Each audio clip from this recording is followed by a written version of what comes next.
businesses are almost closed. What are the challenges and practices faced by government and public sector? This is our theme of our webinar. We have eminent keynote speakers to address this concept. Let's move on to the session. Welcoming our guests is the most crucial part in opening our program. Professor Dr. Sharvani Ma'am, Professor of Interdisciplinary Studies, TNDLU, holds 2 doctoral degrees, PhD in History, University of Madras in 1995, and PhD in Law, TNDLU in 2016.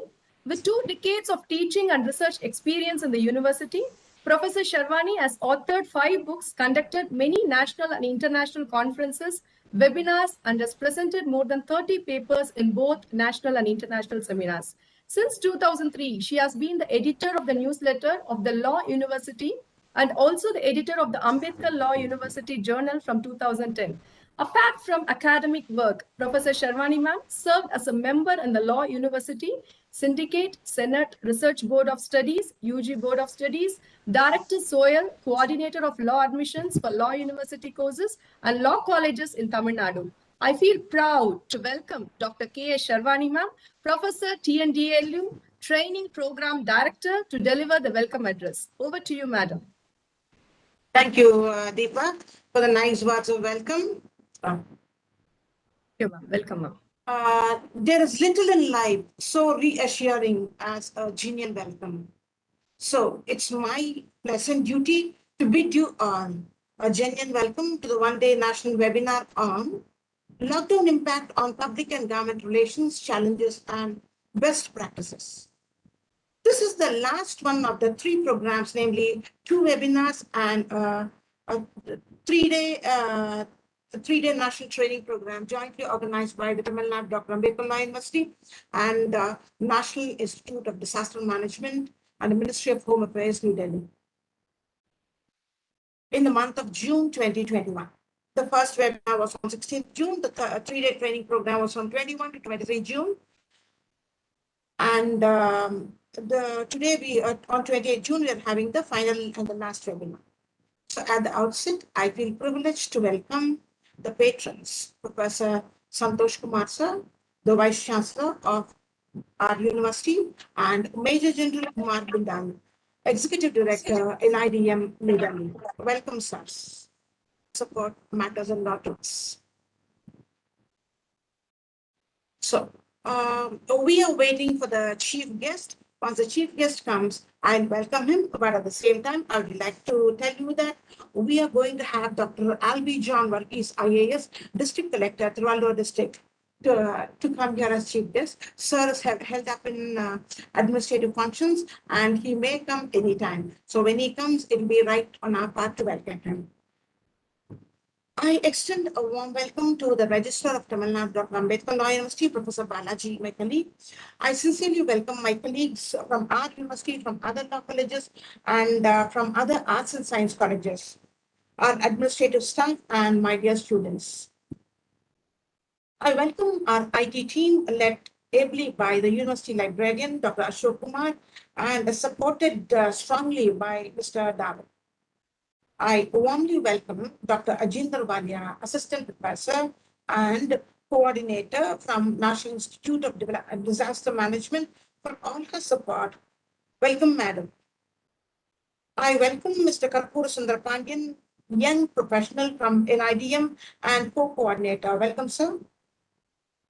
The Taittiriya Upanishad also hails the Acharyas, or gurus, or preceptor, or teacher as God.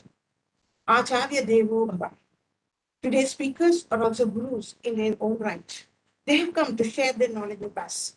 So, do I welcome on behalf of everybody present here, the learned speakers, the resource persons of today's webinar with folded hands. Dr. K. Jafar, Assistant Professor, Madras Institute of Development Studies, Chennai. Welcome, Mr. Jafar. Mr. Gidla Satyanarayana, Inspector of Police, Thirukkanur Circle, Puducherry. Welcome, sir. Dr. S. Raja, Assistant Professor, SRM Valiammai Engineering College, Chennai. Welcome, sir. I welcome all the speakers. I welcome my esteemed colleague, Captain Jay Shankar, who will be proposing the vote of thanks, and Dr. Deepa Lakshmi, the moderator.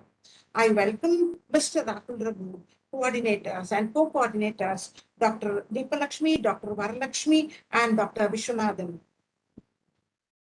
Small cheer and great welcome makes a merry feast, said Shakespeare. And I welcome you all to drink from the fountain of knowledge in today's webinar. Welcome all. Over to you, Dr. Deepa Lakshmi. Thank you, ma'am. It's very enlightening. Thank you for your enlightening welcome address. It's very warm welcome, ma'am. Thank you very much. So let's move on to the speakers. For speaker one, Jafar sir, Assistant Professor, Madras Institute of Development Studies, Chennai. So he's going to talk on the topic related to education during the pandemic, revisiting Indian experiences. Dr. Jafar is currently an assistant professor of MIDS Chennai. Prior joining MIDS, sir has also worked in Assam Premji University, Tata Institute of Social Sciences, Hyderabad. He completed his PhD from National Institute of Advanced Studies, NIAS, Bangalore in 2013. Sir has completed PDF from Council for Social Development, CSD, Hyderabad. In his credit, Sir has got number of national and international journals published. Area of interest includes education, migration, public policy, and gender. We are happy to have you as a resource person, sir. Over to you, Jafar, sir.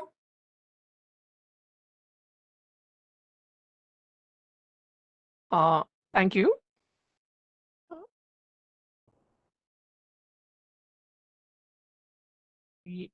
Yeah, my screen sharing option is not like enabled. Like I'll just wait for it. Yes, sir.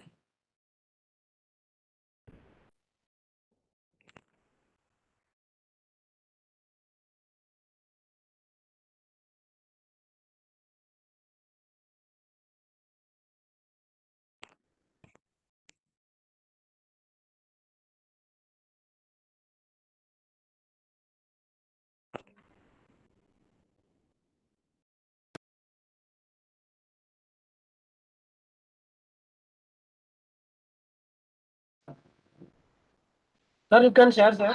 You can share. It is audible. It's visible, right?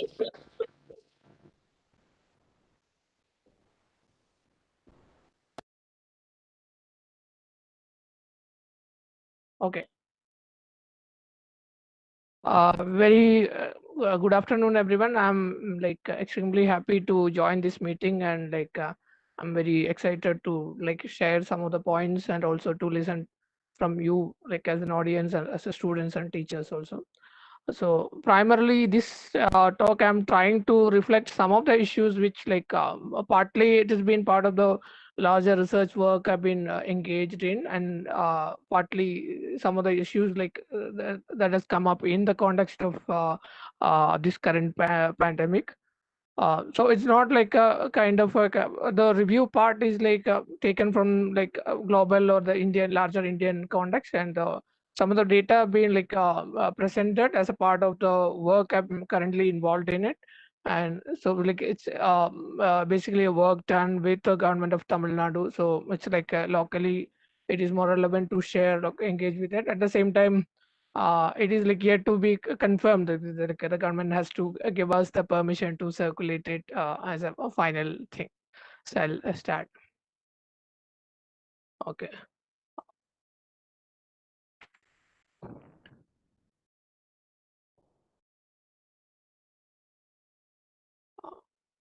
Okay. Broadly, as all like of us know that like the current pandemic has changed the overall social, political, economic, or any aspect of our life. So being education as a kind of like one of the key process in making this change be in our in all spheres.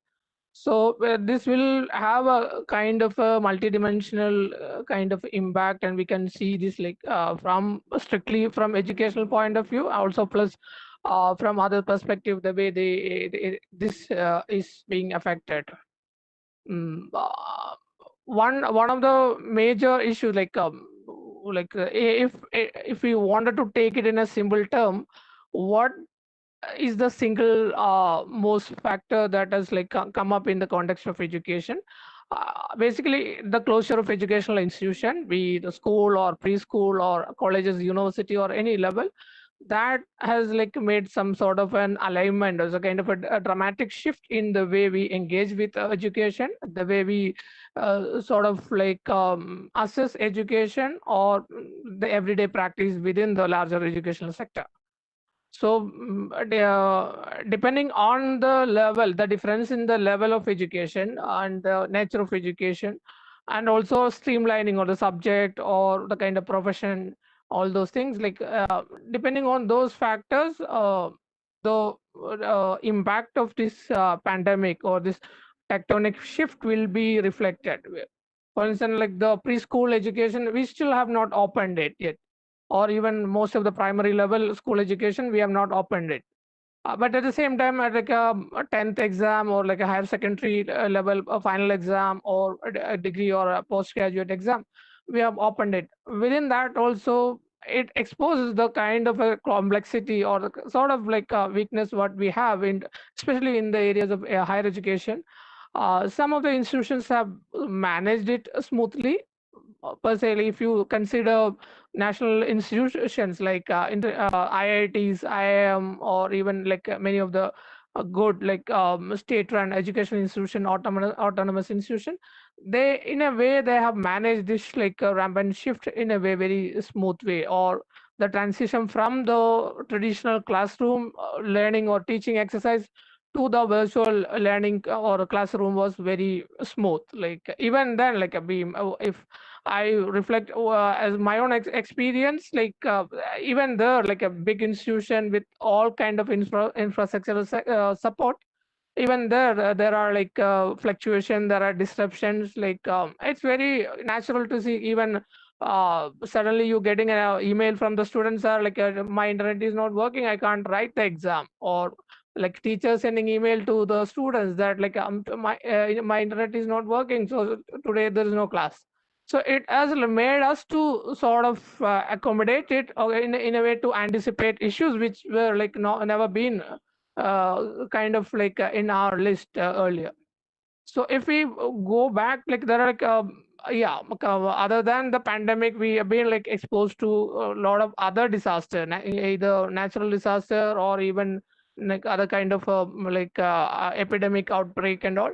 So this has sort of made us, or at least the policy makers and the researchers have come to a conclusion that like closing educational institutions, be it at any level, would help, or it is a very important step in combating the current crisis, or any policy of like managing or regulating the public spaces or the governance. They also take a very clear policy to lock down or like close down the educational institution. So closing down educational institution is not a new thing. It is generally as a part of a it is generally as a part of the overall policy to go to manage the crisis. Uh,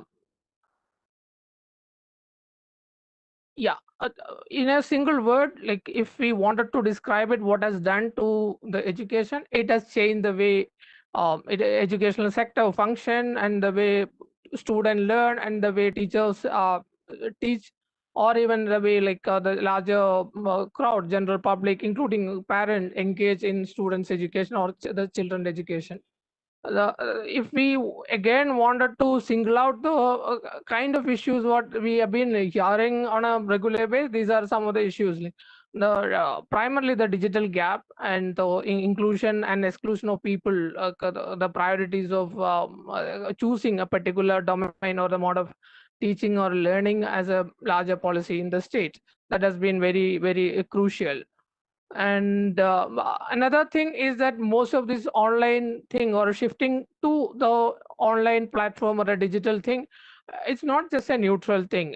From students perspective or parents perspective, it implies some kind of a financial cost. So obviously it is like not that a kind of a smooth, like people students coming from underprivileged background or like poor social and economic status, they obviously they will not be in a position to sort of adjust and to come up with kind of immediate solution to join the classes. Okay, broadly again, if we try to list out what are the specific issues or like specific experience that we have like we have been like kind of struggling with. The first thing is that this process is not that smooth. The way people get excluded from the learning or the teaching practices, that is obviously going to reduce the effectiveness, or obviously going to sort of defeat the entire purpose of doing it. And one may at a policy level, one may think how smooth it should be, and what are the specific intervention that state or an institution as a educator, as a policy person, what are the things you are supposed to focus on. And again, it is beyond the kind of a long debate, or like there have been like a long debate about whether the technology can replace a teacher, or whether robots can teach better than a teacher. And this again, like there is this binary thing has not been settled, never been in the case of this kind of a solution you will get in. So always there is a human element of teacher connecting with the student emotionally and socially. Those kind of all kind of this communication and the connection that will not be there when you replace the teacher with the technology or robot or any digital interaction. So that in this context, we are not getting into that kind of a long debate. Rather, it's just a kind of a alternative. We are left with nothing. So we have to move along with something as an alternative. We come up with the digital learning, or uh, online classes, or sharing the material through digital platform, be it a social media or broadcasting through television channels, or whatever format. This is a kind of an alternative, even though we were not prepared even though there were cases where the policy documents often talk about digital education, promoting all kind of digital content development, dissemination, all those things, but it has not been a reality for a country like India. But we were almost in the uh, transition phase, at least. Whether the pace was good enough, or whether that was the right kind of a focus and priority, that's all a different question. Okay, the one sort of a general agreement is that we replace the traditional classroom teaching and learning activity, and we move to the digital platforms, be it online classes directly dealing with the. So in a way, that's a luxury to have for many people. Not everyone will be in a position to have a device and the data network, and also to sit back and listen to the classes. But majority still rely on the social media platform, or other kind of devices and the platform where students share the material and they access to it. And okay, and another major, so kind of a structural thing, what I wanted to highlight is that all these challenges, all these kind of option will not be same across like all the level. For instance, the one of the area is we hardly speak about at least when we talk about the education, is early childhood education, this easy care. And that has some implication that is well beyond the education or the training or skill development. It has something more closely to do with those everyday social and social life of the people.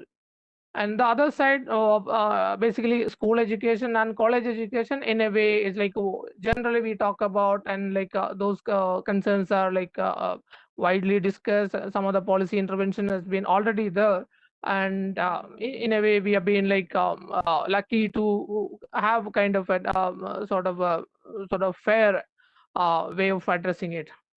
Another structural issue what I wanted to highlight is that though the issue as a pandemic or be it any kind of a shocks or a disaster, it is like one way it is affecting everyone in a way. At the same time, its impact may not be same on everyone.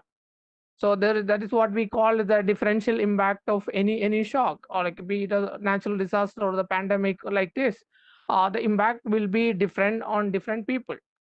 For instance, like when we considering the financial implication on online education and buying gadgets like electronic gadgets and other stuff, the way it affected the poor people will be very different. So we could see like a lot of people, they were not into the this fancy gadgets. They were not being using fancy mobile phone or a smartphone on an everyday basis.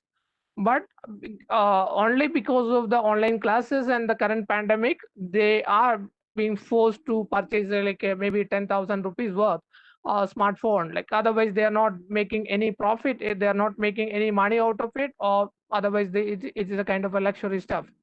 And again, the sudden shift, none of the family members knows how to operate it, or they hardly knows the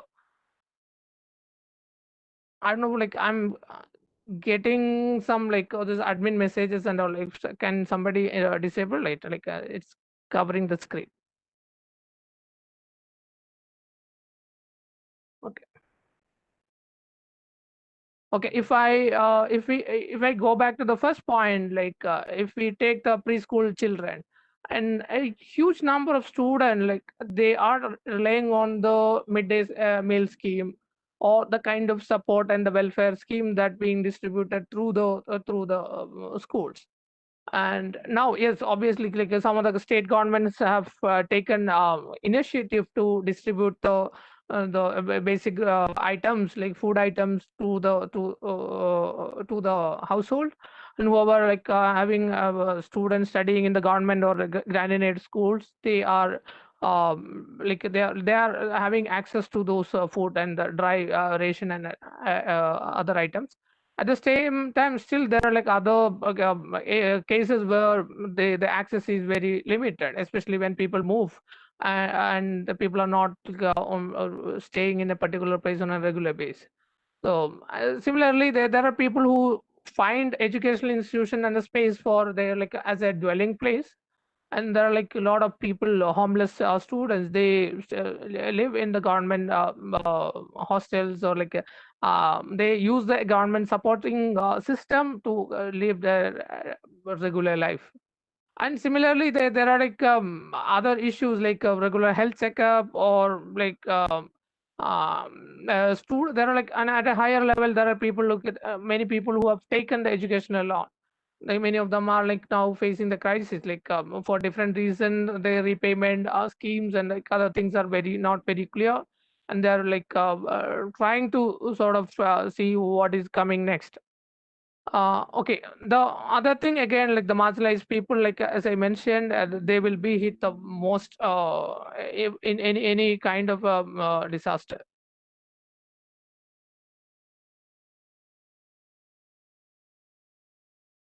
Okay, if we come to the Indian thing, okay, we have when we consider the wave one, wave two, and all, there have been some flexibility as and when the situation improve. The government, especially at a state level, try to kind of negotiate, try to introduce new guidelines and allowed opening of schools or colleges in a limited way. And some of the states have managed to at least complete the final year exams for the schools or even colleges last year. But even now, now some of the states are still in a way, they're finding it very difficult, especially in the college education stream. Some of the students have to write 2 3 semesters together. I hope luckily you students are not being affected. I know that some of the states are not being very clear about conducting the exams.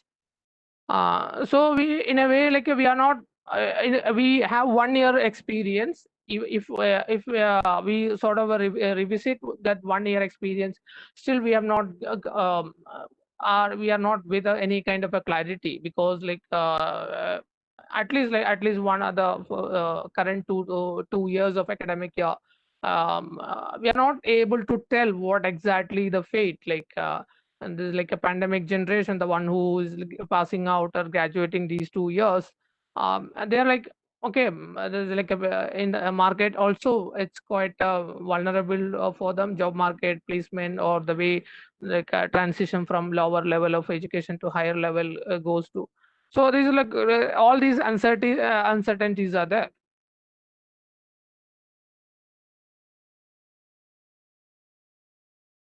Okay, globally, though, if we wanted to sort of plot what has been the response of the countries, or even if we specifically look into India's response to the COVID pandemic. Okay, the hesitancy to move toward the digital platform compared to what it was there before the pandemic, uh, that has like a kind of shifted completely away, and this is something what many of these the techies, or the one who's like having sort of a drive towards like moving to the online platform, they are speaking highly about it, and they are very optimistic about it, and they are happy about it. At the same time, the experience from many of the other countries, they suggest that reopening the schools or reopening the educational institution on a wrong time, or like the procedure and the kind of strategy what they said to reopen, some of the countries have paid the cost, or at least they have sort of partly withdrawn from that movement after seeing a clear surge in the cases of the virus infection. Whereas other countries, for instance, the American cases, they were like, most of these institutions are better equipped with the infrastructure. That transition, the transition from the offline to the online was rather very smooth. Especially in the higher education sector, it has not been kind of created any kind of a crisis as such. Compared to countries like India, we have a very limited infrastructural support, or our preparedness to shift from traditional classroom practices to an online was not that great. The other thing is as a response to this, industry also came up with a lot of solution as a digital solutions. All of us know these all popular terms like Byju's app and all.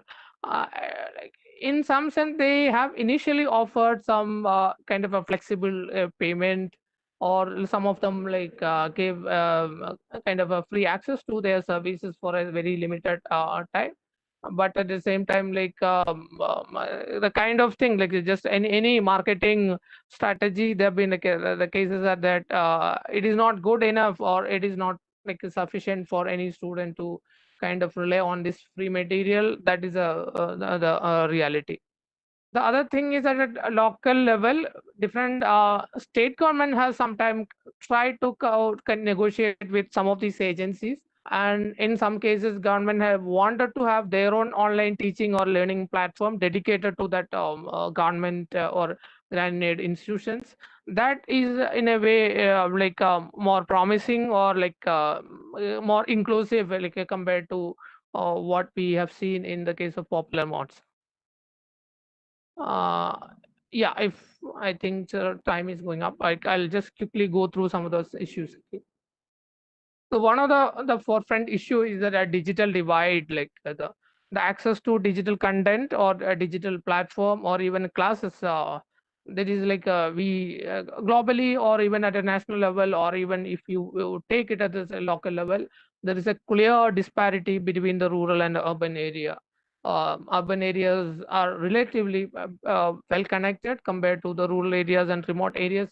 They hardly have any kind of strong and reliable connectivity to access any of these digital content. And the other thing is the access to those kind of a material across the generations. if you have the new generation students, like the popular millennial kids, they are more comfortable with other gadgets. If they are too small and like the parents do not have access to these kind of these kind of a gadgets or this kind of a technology, again, like now the role of parents in teaching students are quite high compared to any other days. So this is again a very repeated thing. The other thing is like, okay, what are the responses that we and also challenges faced by the policymaker, the institutions and the students. At policymakers, one like frame fit for all, that is like challenges. Government may not be in a position to come up with a one particular strategy that suit everyone, both rural or urban area, or both school and higher education or a college level, or even at a school or institution level. Like again, the gap, like what is that, how is that like in a particular institution will be able to ensure that the content is accessible to everyone. The other thing is like practically some of the courses or some of the teaching need a practicum or like one-to-one training and to a laboratory thing. Their issue is completely different. The other thing, like broadly, the kind of uncertainty in terms of assessment, the kind of a next level of admission and job market and like and placement, all those things are there. Um, yeah, apart from the access, like we have other set of issues. Like first, like if we consider student as the first priority, the health issues student faced after sitting through long hours of teaching, and then other physical, both physical and mental health issues. And then, and one of the neglected areas is the preschool kids, like the kids like picking up letters, picking up the early basics of education, that is like not, at least at the state level, like it's not been addressed much. And the other things are special education programs, and like some of the special school been functioning well, but this like the current arrangement, like most of them are not in a position to continue that work. The other thing is the gender dimension, where like now mostly the kids have been taught by mothers at home, and like especially those who are working mothers, they are finding it as an additional burden. Even otherwise also it causes like additional burden on mothers. Another like point is about the private sector. Is like, okay, once the government withdraw gradually from the education sector, uh, one level parents kid face the issues of paying the educational fee, especially when the economics things are like very shadow, like it's not working well, then many people are not on a job. They are not finding it difficult to pay the educational fee. On the other side, Yes, hello. yes, we request you. Okay, yes. Sorry.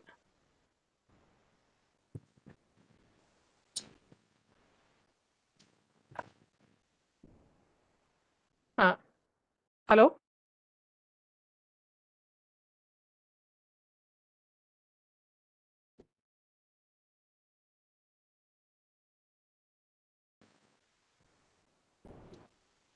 Hello. Is there something someone wanted to say?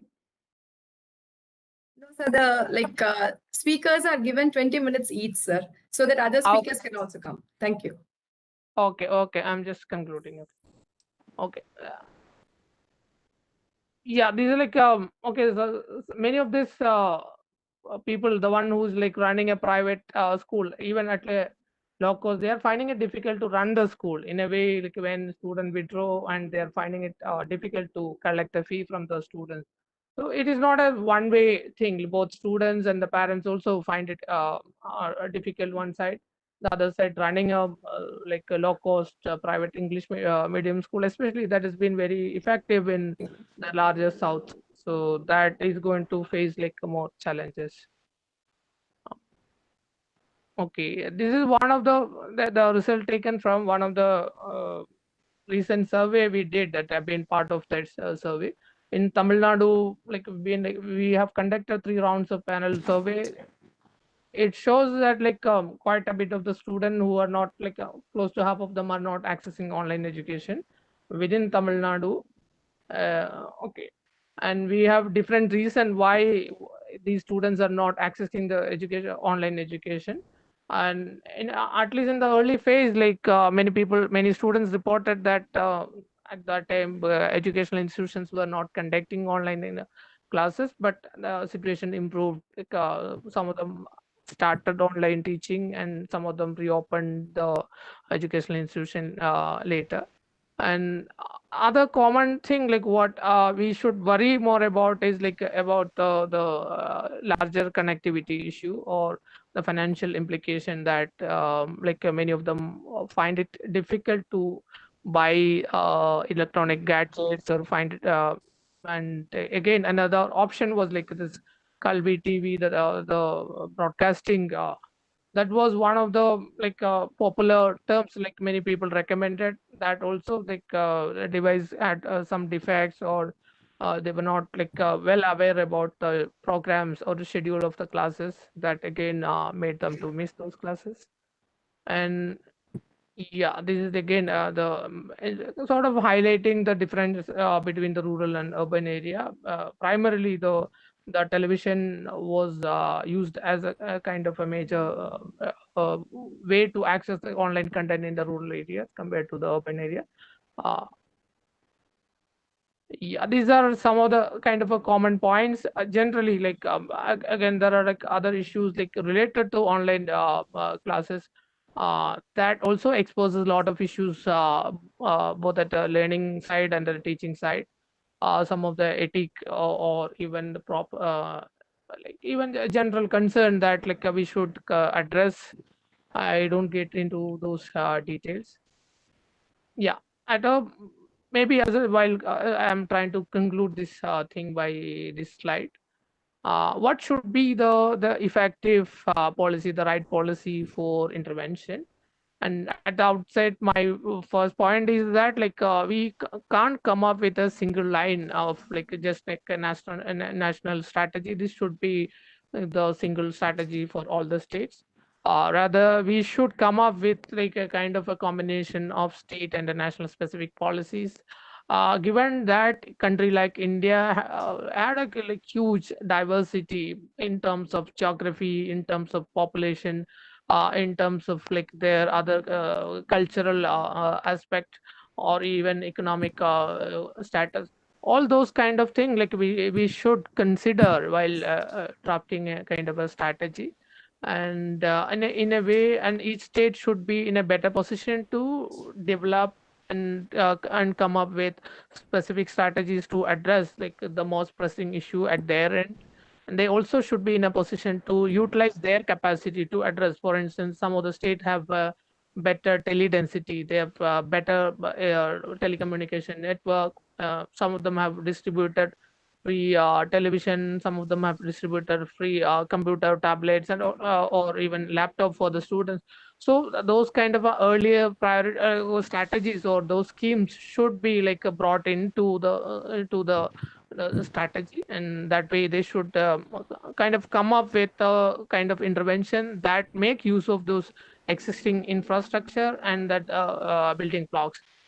The final thing is that, yeah, one level, like there is a, like there are people who may share the concern that it might, once this lockdown is not there, or like when we go to the new norm, there should not be any kind of a de-skilling process.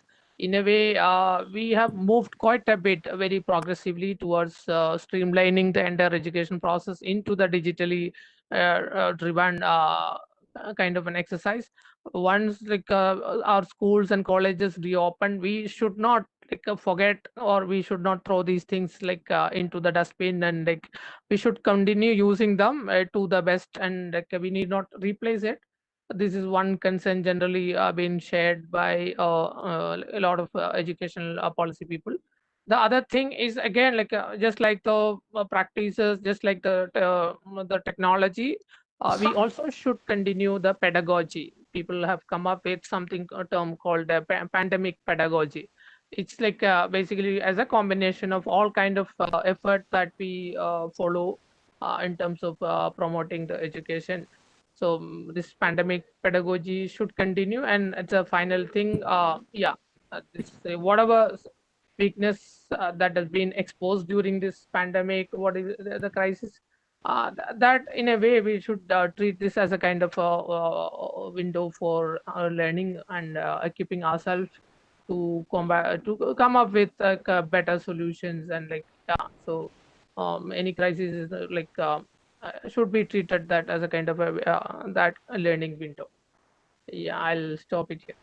Thank you. Thank you, Jafar sir. It's a very clear presentation of how the education is being affected in rural and urban areas, and how the children face difficulty even to enter into the preschool, and how they find difficulty in getting the gadgets for their education. And even if they get the gadgets, they can't pay for the bandwidth, etc. And these are the difficulties and how to overcome the challenges. Very clear presentation. We thank you very much, sir, on behalf of the university. Thank you, Jafar sir. May I now request Mrs. Ajindra Valia, Dr. Ajindra Valia.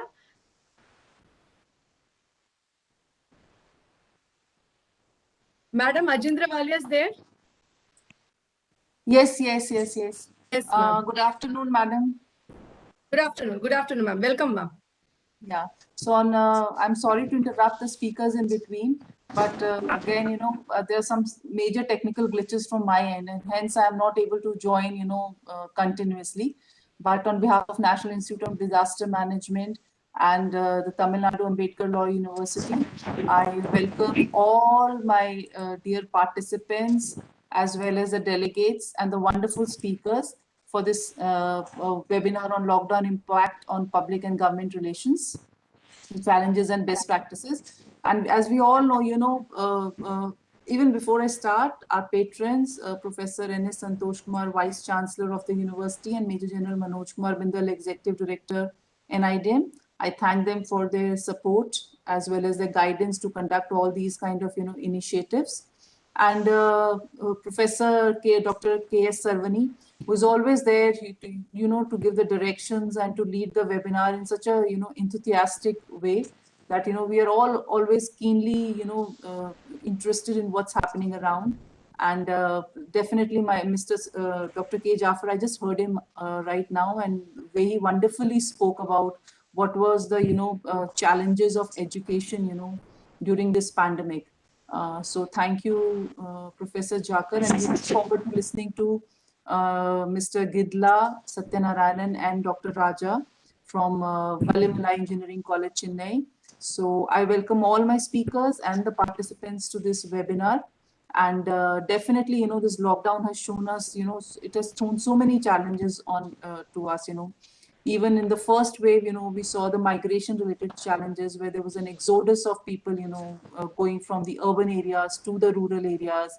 And there were people traveling on foot, they were traveling long distance, long kilometers, with women going, with menstruating women traveling, with, pregnant women traveling, women carrying young children, and there was this, one of the studies or one of the reports in the newspaper showing that, a few girls who did not have, the material with them, and they were sitting on the polythene sheets, which was covered with blood.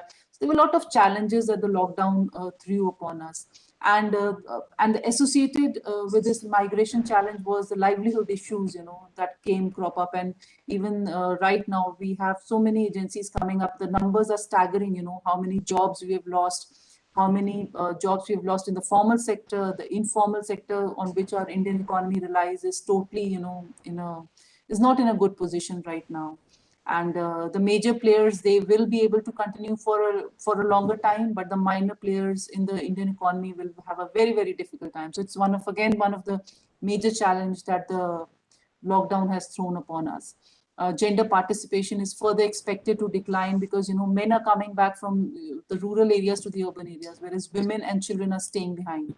And as Dr. Jafar said, the education of these children, it is posing a very, very big challenge.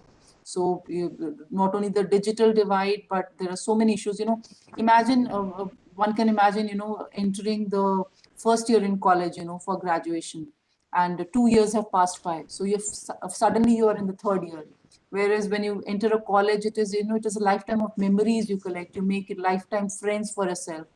but this online mode, that entire generation will be, devoid of, that experience that all of us perhaps might have gone through when we had entered college.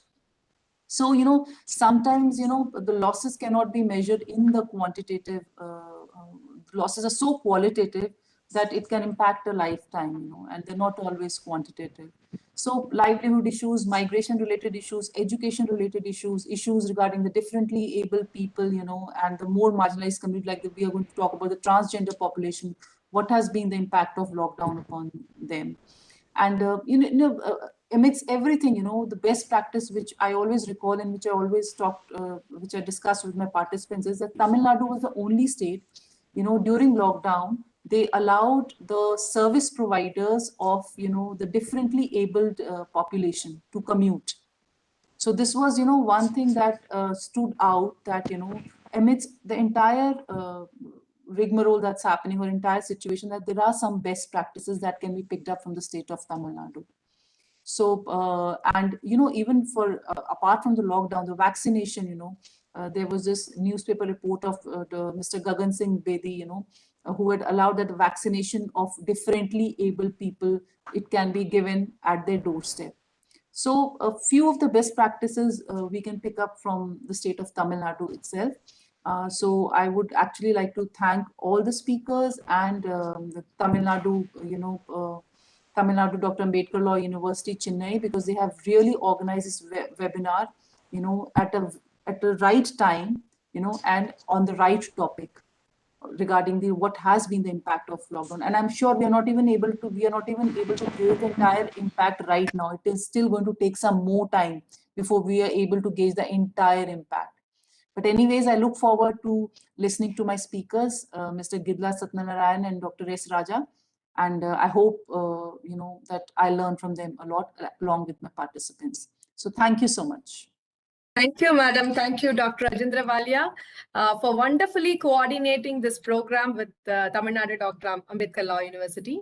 Madam is a professor in NIDM and coordinator for this webinar. Madam had a PhD in sociology, joined NIDM in 2003. Prior to this, she has worked at Khalsa College, Ludhiana. She has a deep interest in various social issues of disasters, such as gender and disaster, need of children in disasters, community-based disaster, etc. Thank you, Madam, for your coordination. And over to the next speaker. I would now like to invite Mr. Gidla Satyanarayana, Inspector of Police, Thirukkanur Circle, Puducherry, in the topic Different Judicial Action in Pandemic Lockdown and Unlocked in Various States and Union Territory Boundary. A small introduction about a speaker. Sir did his MA in Economics and graduation in Library Science. Entered into the police service as a home guard in 2004 and then directly selected as police constable in 2005. In 2007, Sir is directly selected as sub-inspector of police. Currently, Sir is a circle inspector of police in Thirukkanur region, Puducherry South. Sir has also worked with CBCID for a short while in 2019, fought with all odds in his life and attained his current position is a real inspiration to all of us and our students also. It's over to you, Sir. Thank you. Good evening, ma'am. Good evening, sir. Good evening, sir. Respected Yes, Chief Justice, Vice Chancellor, sir, and respected Major General, sir, and our Chief Guest, District Collector, sir, and other dignitaries, and our panel members, and organizing committee members, and the other speakers. I would like to discuss now different. Sir, sorry to interrupt. Your video is not on, sir. It is okay, ma'am? No, sir.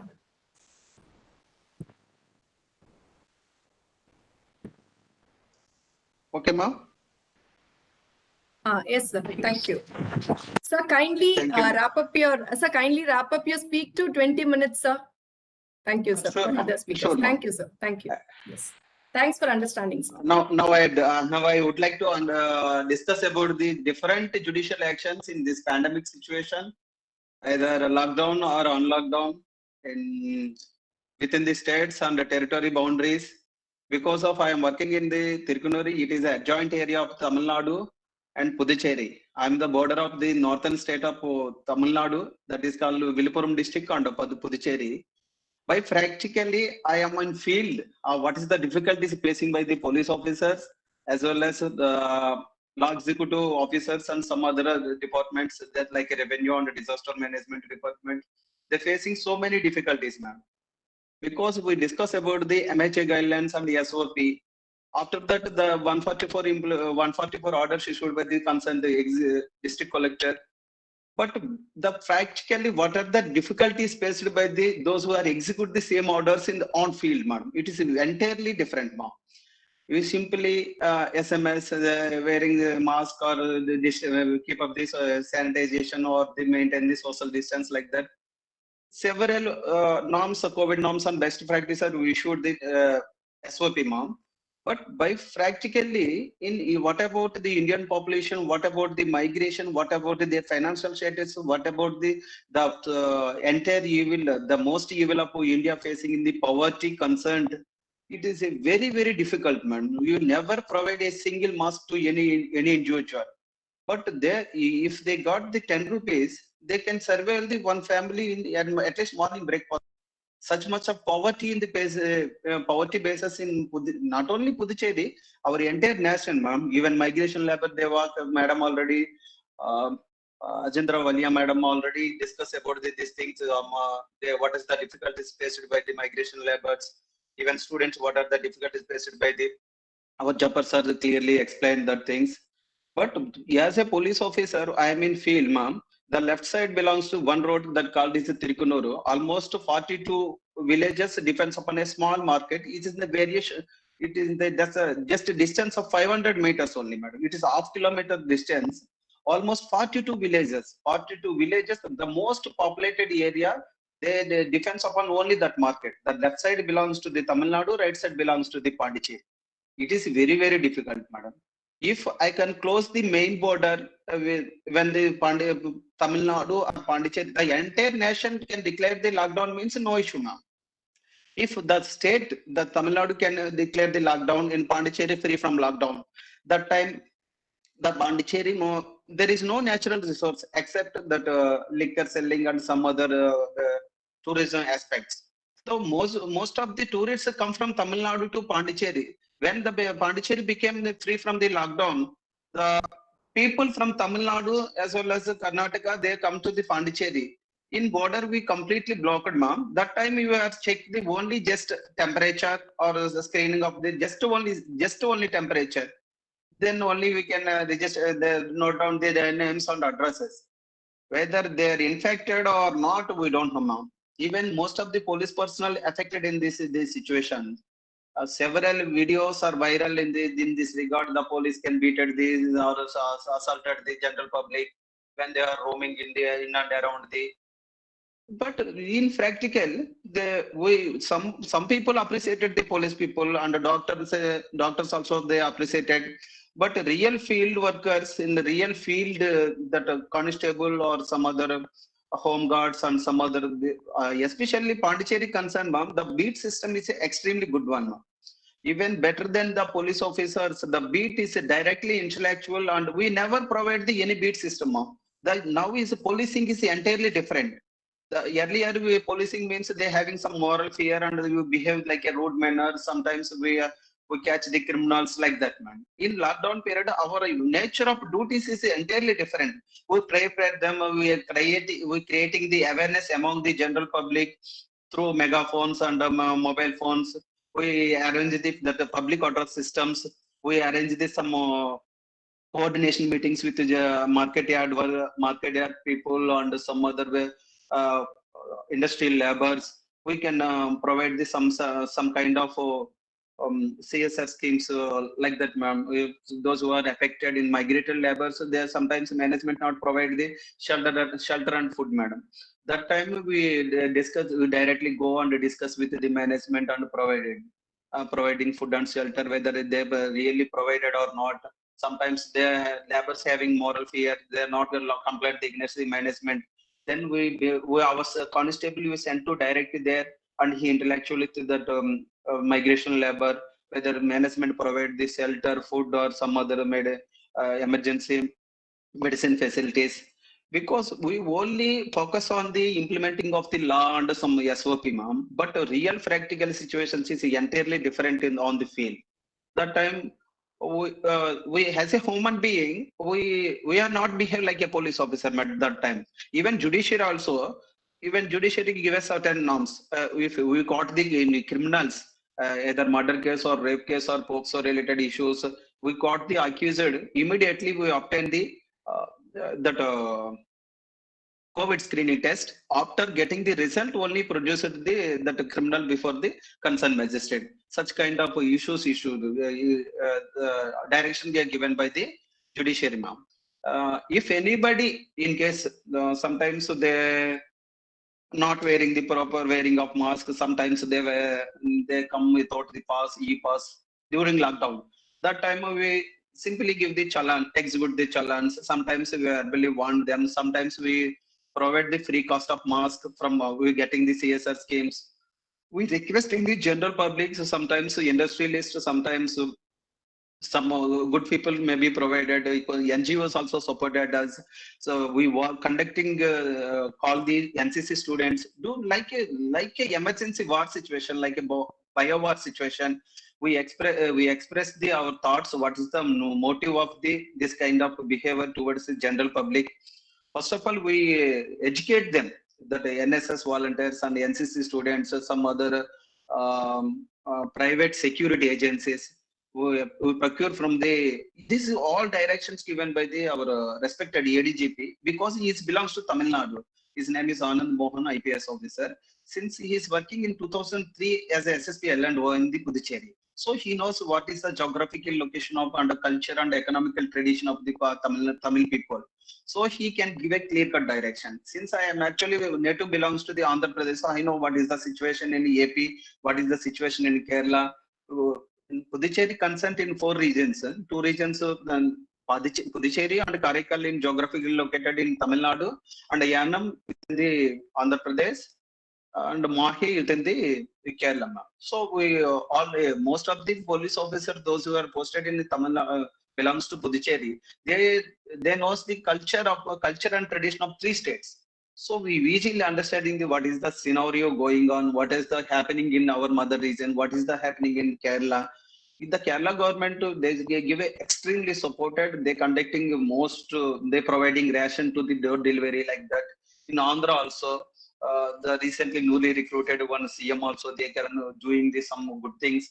Same things in Tamil Nadu also. They're providing, already madam told that disabled persons by home only they're given the vaccination like that. These things, if anybody, the most crucial things, even though our tradition is entirely different in Tamil Nadu, whatever the situation, their customs and traditions, they give the most respect. So sometimes provide the 20 members only marriage functions, they may be celebrated in the extremely. That time we can just simply register because they disobey the obedience, disobey the orders issued by the executive magistrate under section 44 CRPC. Then we simply registered in 188 IPC or 269. It is a simple punishment, but we registered in a fair as well as 3 or 4. Epidemic Disease Act and 51 of Disaster Management Act also we can provide. We simply registered. We never arrested any accused person because another difficulties also police is having so many difficulties. So we simply registered case and then we obtained their address and details with the maintenance of social distance. Then we sent a summon. When the lockdown free, if entire nation completely impose the lockdown means no issue, ma. The everywhere is entirely closed, man. If the Chandigarh is lockdown free, Delhi is lockdown because Delhi consent is most number of cases is increasing. That time the most of the border police only they covered the road only they covered, madam. But some forest borders also there, small petty roads and so on. Even police also not aware of this at the certain roads. One more thing, madam. Even Pondicherry and Tamil Nadu also, if we provide the partially we declare the lockdown orders, ma'am. That time they want to here 2 things we are major concerned, man. 2 things is very important. One is life, another one is life living. the livelihood and life also very, very important, man. We are giving first preference to the life, man. But the next, the livelihood and life also, that like a two heights, man. They are actually belongs to Pondicherry. They go to the agriculture land and cattle and buffaloes and cows and everything in the Tamil Nadu. If I restricted this person to not allow into the Tamil Nadu, he is asking question, sir, who can provide to the feeding to our animals, sir, our cattle, sir, who can provide the irrigation facilities with our crops, sir? Like that, he asking question, but no one can give a proper answer, man. They are giving essential commodities, but she may provide. They may be misused sometimes. They are utilize that opportunities. Even this lockdown, the lockdown free situation, ma'am. That time, some people also wearing the Swiggy and Amazon banyan just to 50 rupees or 100 rupees. They simply go for outside. Like that, this is a very difficult to those who are imposing the lockdown orders in strict manner without getting any pain. It is highly difficult, madam. But in either Tamil Nadu or Pondicherry, some other Delhi and some other states, madam, Uttar Pradesh also, the beat system is an extremely good one, ma'am. You can fix the responsibility on the field officer, like a police constable or any other field officer. You believe them and you can fix them. You can So give what do you mean by beat system, sir? What do you mean by beat system? system? Yes. One police constable covered the particular area. We will not cover the entire area. You mentioned the particular area, that the particular village name we mentioned in that book. Those who are infected, those who are isolated names and addresses, primary contact and secondary contact. Not only that health department or revenue department, our police also maintain the same system during this pandemic, because the first wave and second wave also I am working in the Thirukkanur. So I know what is the practically facing the difficulties. That time we can maximum as a human being, not the other than a police officer. What are the relaxation given to them, and our first concern is their welfare, because they already lost their jobs. There is no salary, even though their wife and children, their family in somewhere, they having mental agony. That time we can give a little bit of speech like that, their counseling. We are also facing a lot of trouble like that. We feel like we are also migration labor like that. We spoke to them and give a little bit support only, ma'am. That time we just give bread also, they are very happy. Then police not friendly with that. We maximum in Puducherry, we imposing the community policing, ma'am. Community policing means the police not behave like a police officer. They intellectual and close friend of the police. So many complaint also, it is very difficult, madam. One lady go outside, then the neighbor lodged a complaint one control room. Then I am not engaged any person. Directly I went to there. Then she give a reply, sir, I am already COVID infected, sir, but I am wearing mask, sir. There is no bathroom facility, sir. I go for a natural call, sir. If I am in sitting this chair, I am in office, I simply call forward to the concerned SHO. He registered a case. But real practical matter, due to poverty only, man. Due to poverty, sometimes this kind of things has happened. Really, not only directly treated as this is not a criminal offenses, but as a human being, police officers, all police officers, not only Puducherry or Tamil Nadu, entire nation, the police behavior towards especially towards the general public, especially this pandemic situation, is entirely changed now. That really they create the best image and good practice to the police officers. First of all, their safety is main concern, ma'am. Most of the police personnel are affected, even female. We are maximum our Puducherry above 50 years. We never engage any lockdown or border policies. We engaged them within the PS, and first vaccination provided to them. Then after we take the vaccination. Like that, young people, they are actively participated in this pandemic situation, ma'am. Especially the judiciary system during lockdown releasing situation, ma'am. The unlock situation, the most of this liquor smuggling, ma'am. Sometimes they hide the liquor on the rice bags. Rice is the essential commodity. We allow the rice. Vegetables also essential commodity. We allow the rice, vegetables. Within the vegetables, the liquor bottle they smuggling. This such kind of the petty things has happened now.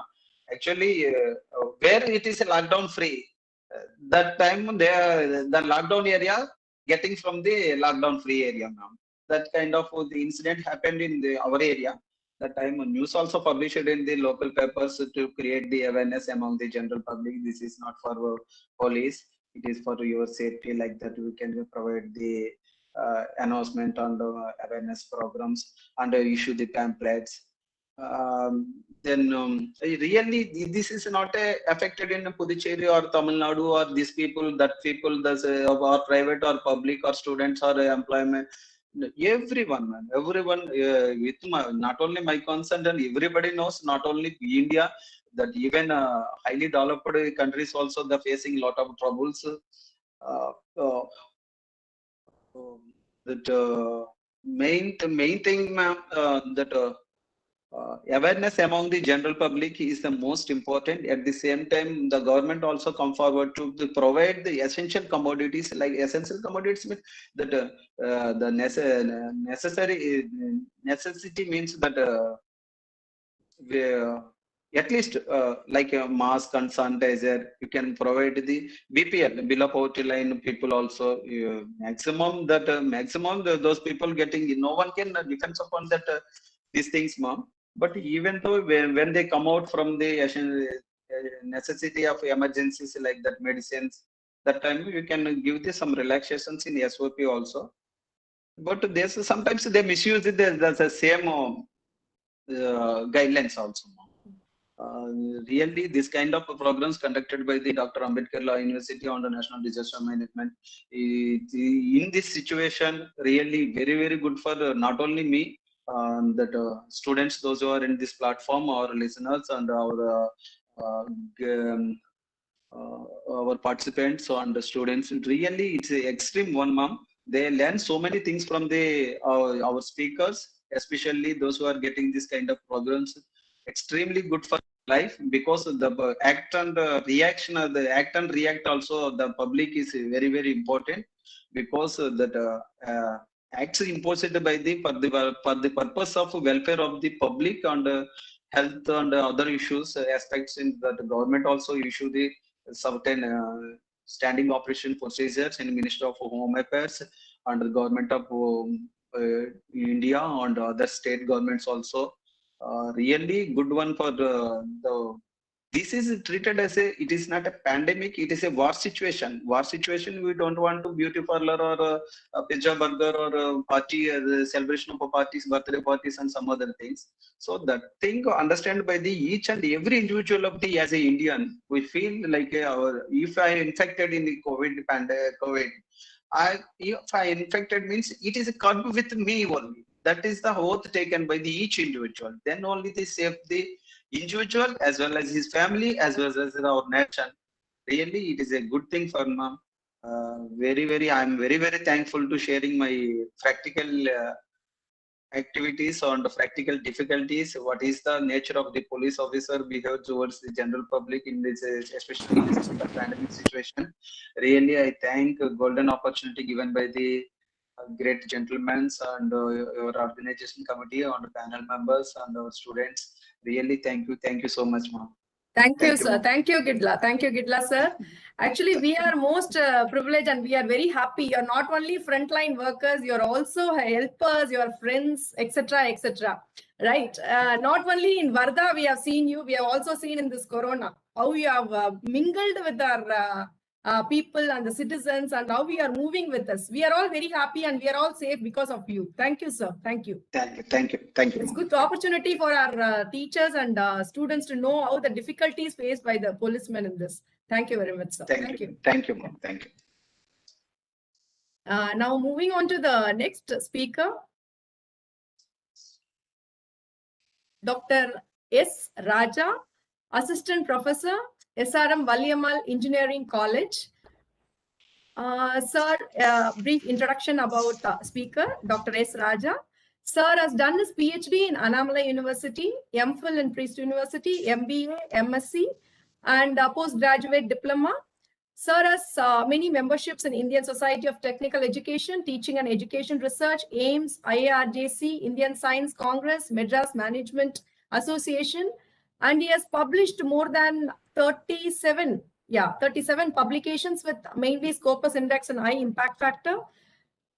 Two add-on to, he has a book, one authored book, and also book chapters with a patent and awards like Young Researcher Award in Human Resource category from Universal Innovators Leadership, NPTEL courses, and other particulars like many international conference proceedings and seminar resource persons like delivering lectures like Business Opportunity and Market Survey.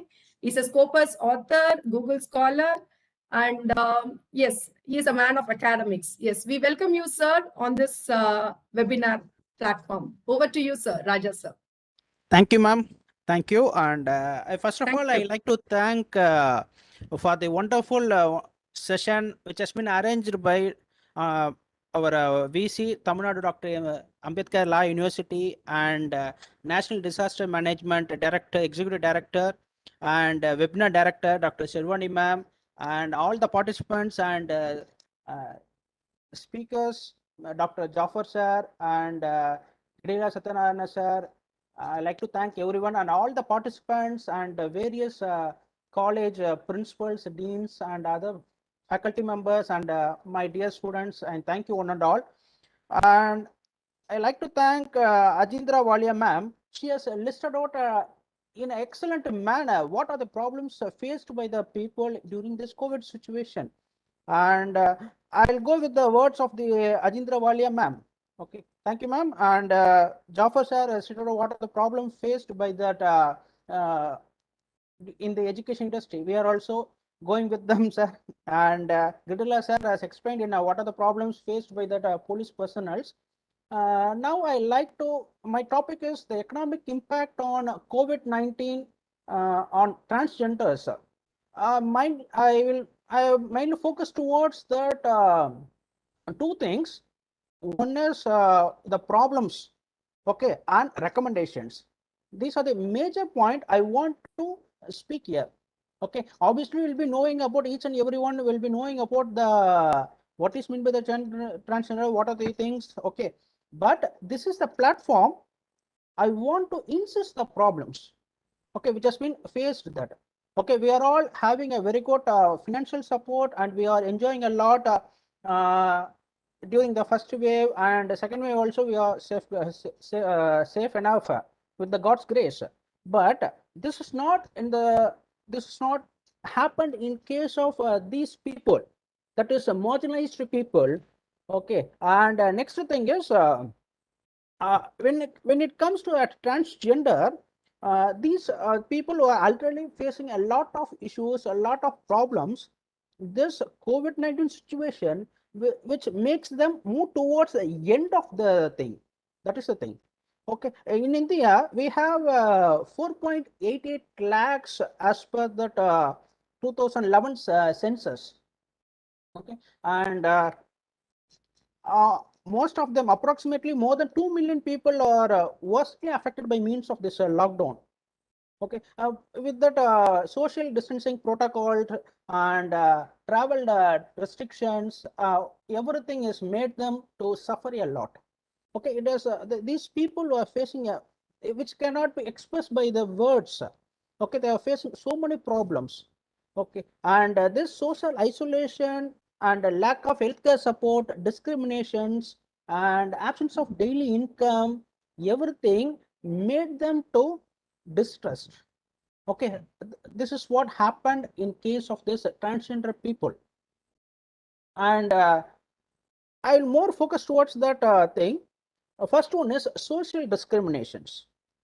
During the normal case itself, these people, that is the transgender people, will be facing a lot of social discrimination. They will not be having a proper things, how shelters, how food are proper thing. This COVID-19, that is lockdown and wave during that wave 1 and wave 2, okay, it has made them suffer a lot. Okay, they cannot able to get a meal for the day also. Okay, in a Chennai based transgender, you seeing that most of the people, okay, those who are away from their family members, they went back to their home and joined with their family members. They are safe enough, but it is not happened in case of the transgenders. Okay, already they have been went out from the family due to that various issues. They cannot able to go and join with them because the society is not accepting. Okay, even the parents also is not accepting them in the fear of the society. Okay, so what is happening means the transgenders are joining together and living in a small houses or small thing. With that, they have to share the things. They cannot able to have a very good meal for even a particular day also. And the next thing is poverty. Okay, the poverty and begging. Okay, this is what generally the most of the 90% of the transgenders are involved into this begging. But during this lockdown, this also cannot be carried out. Okay, if most of the what has happened in most of the parks or shopping malls or temples has been closed, where they will go and beg. Okay, they have been forcibly fixed towards that sexual work, which has been uh, it is which cannot be expressed. Okay, they have been forced to do that work. Okay, that is the another issue by means of this lockdown. And next thing is lack of documentations. Okay, now the central government has implemented they have to link the Aadhaar card with that voter ID, PAN card, passport, etc., etc., etc. But these transgenders, they doesn't have proper documentations. So without this Aadhaar card or without this proper documentation, they cannot be able to utilize the security schemes just been implemented by central as well as the state. Okay, in Tamil Nadu, the new government has announced 2,000 rupees per ration card for the transgenders. Okay, it is a very good scheme. We have to thank that ruling party. But what has happened means among the 7,500 transgenders, only 2,500 transgenders is having the ration cards, so they cannot able to think. Okay, and the government has introduced free transport facility. But without for utilizing these facilities also, they need the any ID card. Okay, this is the problem we have. Okay, and the next thing is lack of relief packages to the communities. Okay, this community government has given a number of relief packages to the several industries, but the central government as well as many state governments are not taking the necessary steps. Okay, these people are not cared about and the relief funds is not been given to them. And next one is main problem is to these people is lack of awareness and lack of healthcare support system.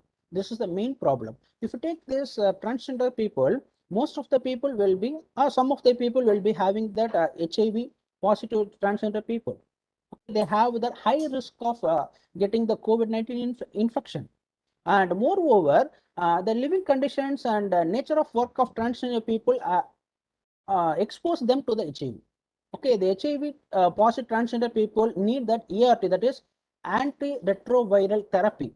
But these therapy or these medicines uh, cannot be utilized by these people because of the discriminations, because of the lack of awareness among that medical people. And next one is in this medical facilities, first, second and foremost thing is the mental health due to the uncertainty. Okay, and mental health has been affected by means of the two factors. One is by means of the uncertainty situation which is prevailing in this crisis time. Another one is the fear about the COVID-19.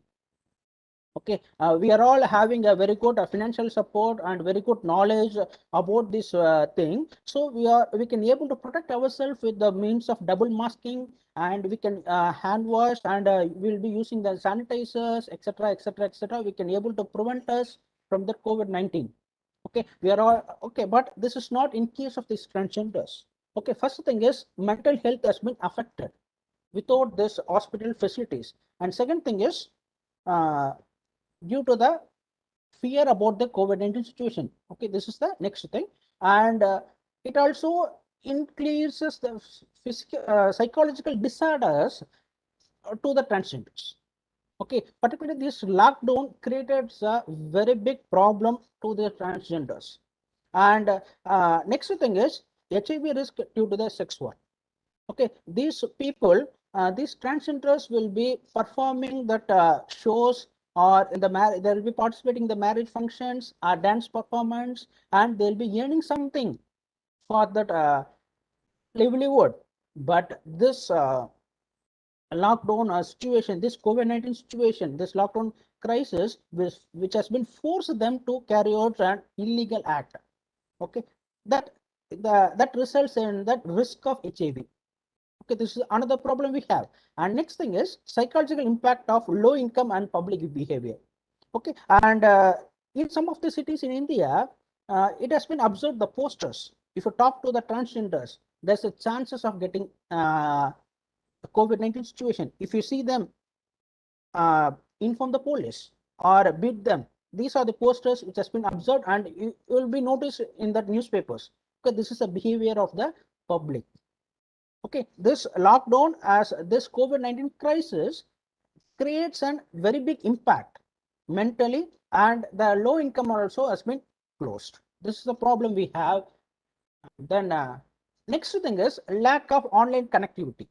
Okay, that is the in transgenders there are only few members are in the developed stage. Okay, whereas 90% of the people are still suffering for a one day meal, for a single meal per day. Okay, this is the status. So that without the smartphones, they doesn't have the smartphones. Without this online connectivity, they cannot able to be connected with that outside world. So the depression and frustration increases among the people. And next thing is obviously the problems related to the shelters. Okay, this is the same problem has been observed in case of the migrant laborers. Okay, the same problem, but increased mental health, increase stress towards the thing. Already the transgenders people never get a proper shelters.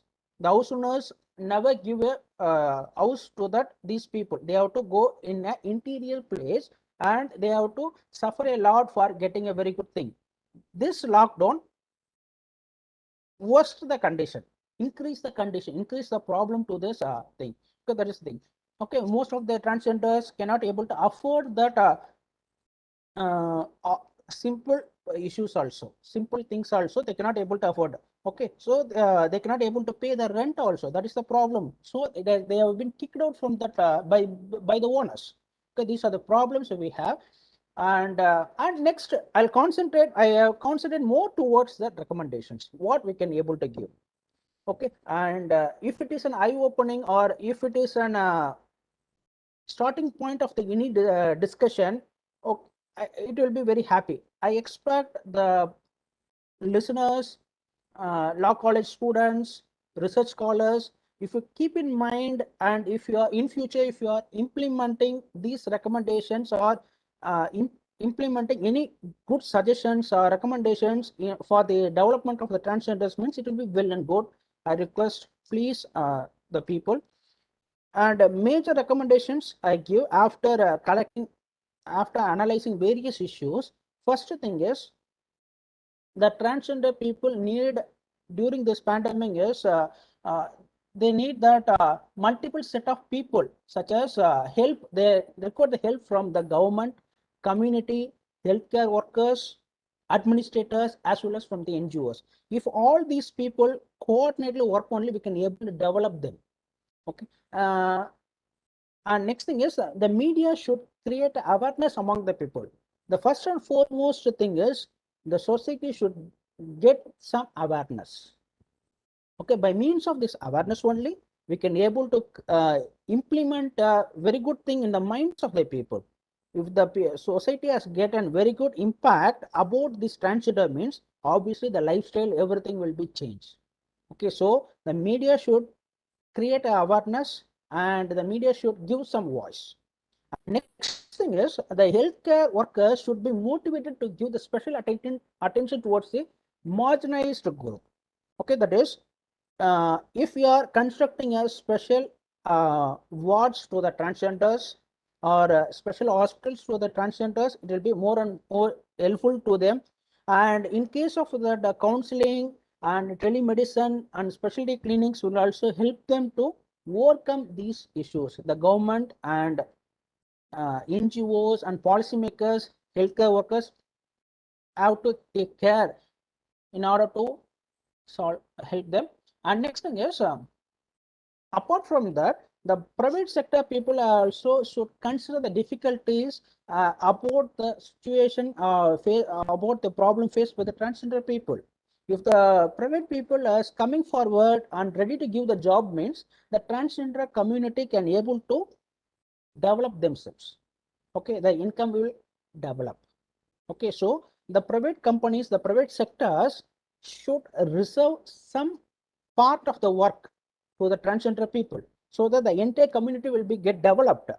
And the next thing is, in addition to the transgender people, in addition, the transgender person should be engaged while planning any activity for them, as they can better tell what services are most needed and what way they should be provided to the transgender communities.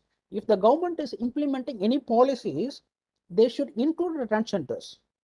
Obviously, the Tamil Nadu government has reframed that planning commission of Tamil Nadu, and Dr. Nattagi Nadraj has been being a part of this planning commission. We can hope that some good things will happen to this community. And next thing is proper documentation and proper relief packages has been expected by them. Okay, the government has to provide that proper thing, documentation and relief packages to them. Okay, and foremost thing is, and very important thing is, in all the schools and colleges, we should implement a curriculum, a lesson about the transgenders. What are the problems faced by them? Okay, how they have to be treated.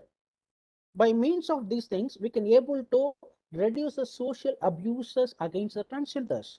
We can able to reduce that harassment against the transgenders. If you are implementing lessons in our schools and curriculums, okay, it will be help them. They can able to get the self-respect. And government can use the transgenders as a brand ambassadors for the social awareness and welfare programs. Okay, it will take them to the next level. And next thing is professional counseling for children and parents, where they can able to understand the transsexuality. Okay, how the transgenders people are facing, that has to be educated to the parents. If the parents is by means of educating the parents, the honor killing the transsexuality can be reduced. The honor killing of the transsexuality children can be stopped if you are educating the parents. Okay, and next thing is works done by the trans people must be presented in the art shows. Okay, and it will give some respect. It will by means of this thing, they can able to get some respect from that. And next thing is meetings must be held in towns to spread the awareness about the transgenders. Okay, every cities and villages, we have to conduct the awareness meetings. Okay, how we can able to utilize the manpower. And next thing is holding workshops which will create the awareness in the public about the health aid that can be given to the transgenders. Trans-themed movies can be present in local theaters. Okay, if that superstars of some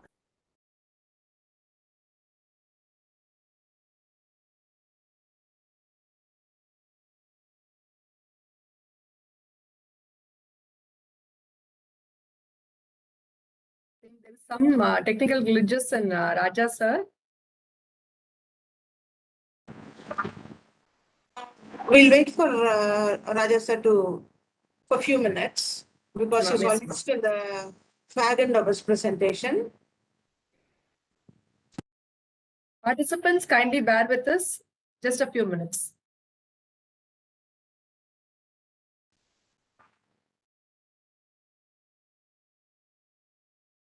Any questions to the speakers can be sent to the chat box. So we can have question and answer session after Dr. Raja comes back online. Right? Concentrate towards these employment opportunities. Okay, by means of establishing the helpline for career guidance. Next thing is capacity building for entrepreneurship development, and this has to be increased, and provision of social entitlement to the community has to be increased. These are the things in case of the employment opportunity has to be increased. Next thing is ensuring the food availability. Without the documents, denying the ration has to be carried out. Denying the ration has to be provided to the transgenders. And apart from that, endowment of financial aid, ensuring the shelter security. And next important thing is making the sanitation essential is accessible. We have to make them. Okay, if the transgender people cannot able to spend some amount of money for their meal itself, how they can able to buy that things, sanitizers, gloves and masks? It is absolutely impossible. So we have to make them. Okay, and access to documentation has to be created. Okay, with this I like to conclude. This COVID-19 had created a burden and trouble to the transgenders which cannot be expressed by words. In order to save them, policymakers, NGOs, government all should work together. Okay, and I like to thank everyone for giving me the opportunity to voice out the problems. Okay, by means of preparing to this seminar, I come across various problems which has been faced by the transgenders, which cannot be expressed by the words. Okay, so if it is an in future, if all the problems has been solved and the transgenders is getting a very good life, it will be happy to us. And this seminar should create the path to them. Thank you. Thank you, the organizers. Thank you.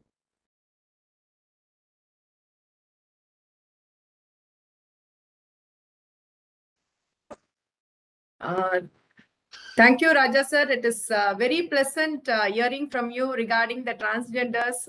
As he told, teach a man to catch a fish than giving him a fish. It's correct. I think so. It is very prompt in transgenders. Like we have to give them some work instead of giving like 10 rupees or 20 rupees to them. And that has to be followed. And in our 3 days training program, we also had a first transgender advocate, High Court Charlie ma'am. So I think the things will move upon, and we will be getting more transgenders who are employed in government offices and who are in the high positions. And our students, who are budding students, will be definitely understanding them.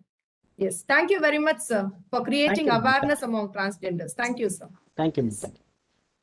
Madam? Yeah, thank you, Dr. Raja sir. Like if there are any questions, you can ask. Ma'am, unmute. Ma'am, unmute. Yes. Am I audible? Am I audible Yes, now? Yes, ma'am. Yes, ma'am. Yes. Okay. At the outset, I would like to apologize to the participants because our chief guest is still held up in his office.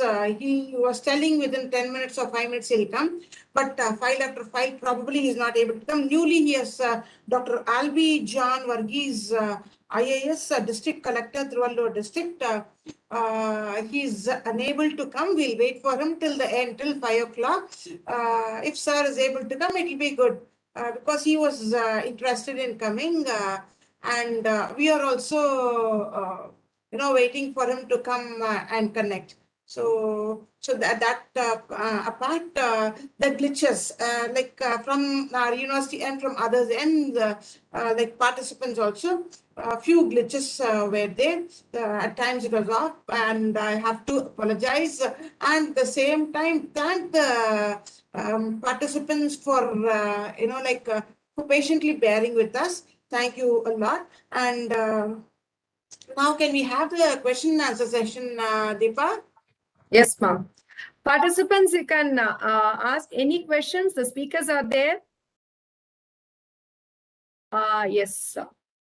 The question is to Dr. Yes, ma'am.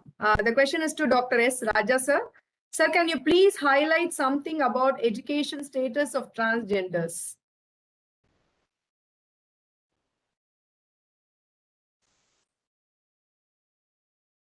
Raja, sir, is there? Ma'am, please 1 second repeat the question, ma'am. Yes, sir. Can you please highlight something about education status of transgenders? The current educational status is not up to the mark. It is a very poor in condition. Only very few people, transgenders, are in a very good position. But 90% of the people, transgenders, are not even complete the schoolings. This has to be changed. And the government has to take that. The government is education system. We have separate schools for girls and below poverty line, everything.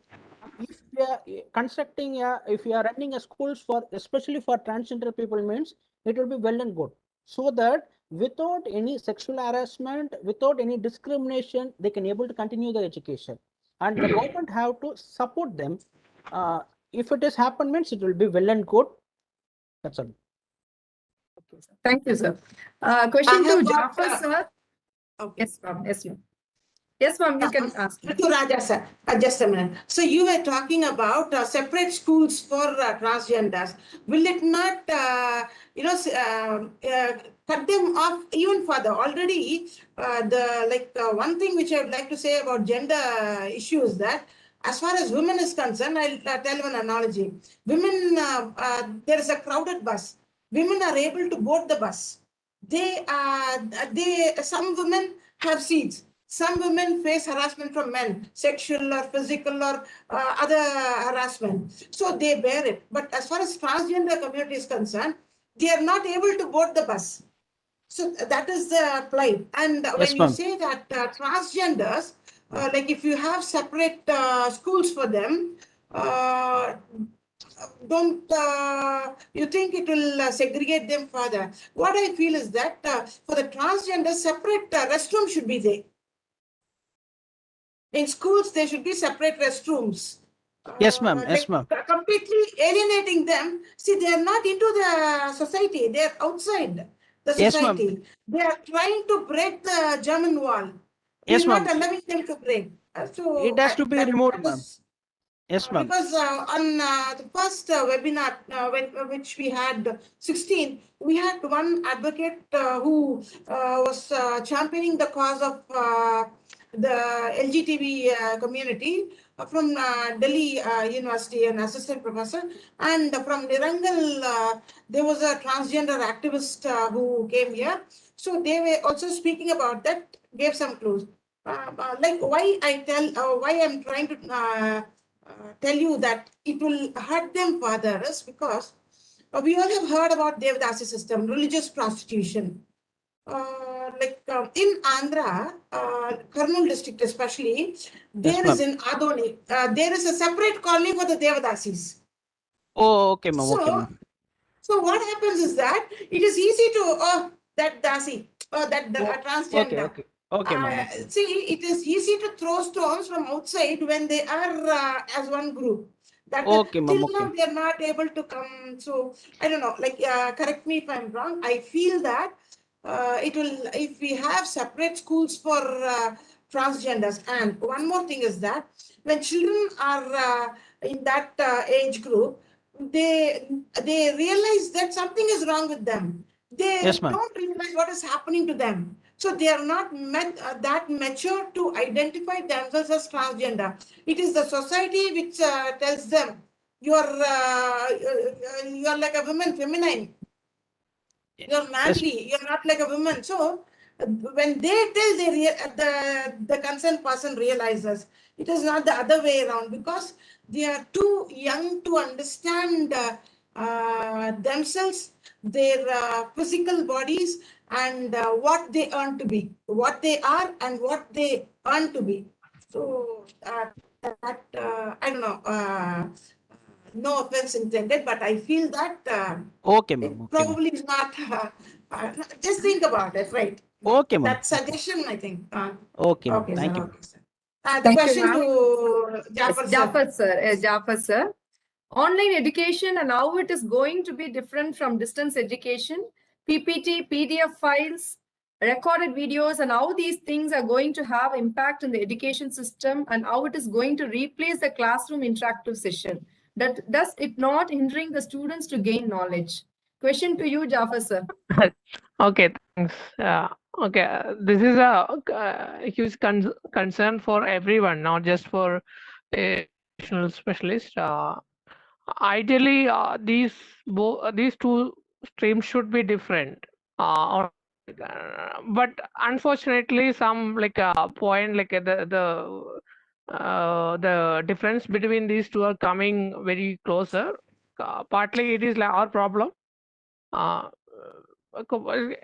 the main reason why I make this issue is that like okay, uh, the on like the distance education or the correspondence education is not meant for students at your age, or like or at a maybe it is primarily meant for those who are not in a position to attend college at that particular age, or like those who are working, they are forced to do something else, or they are forced to take care of their family or whatever reason.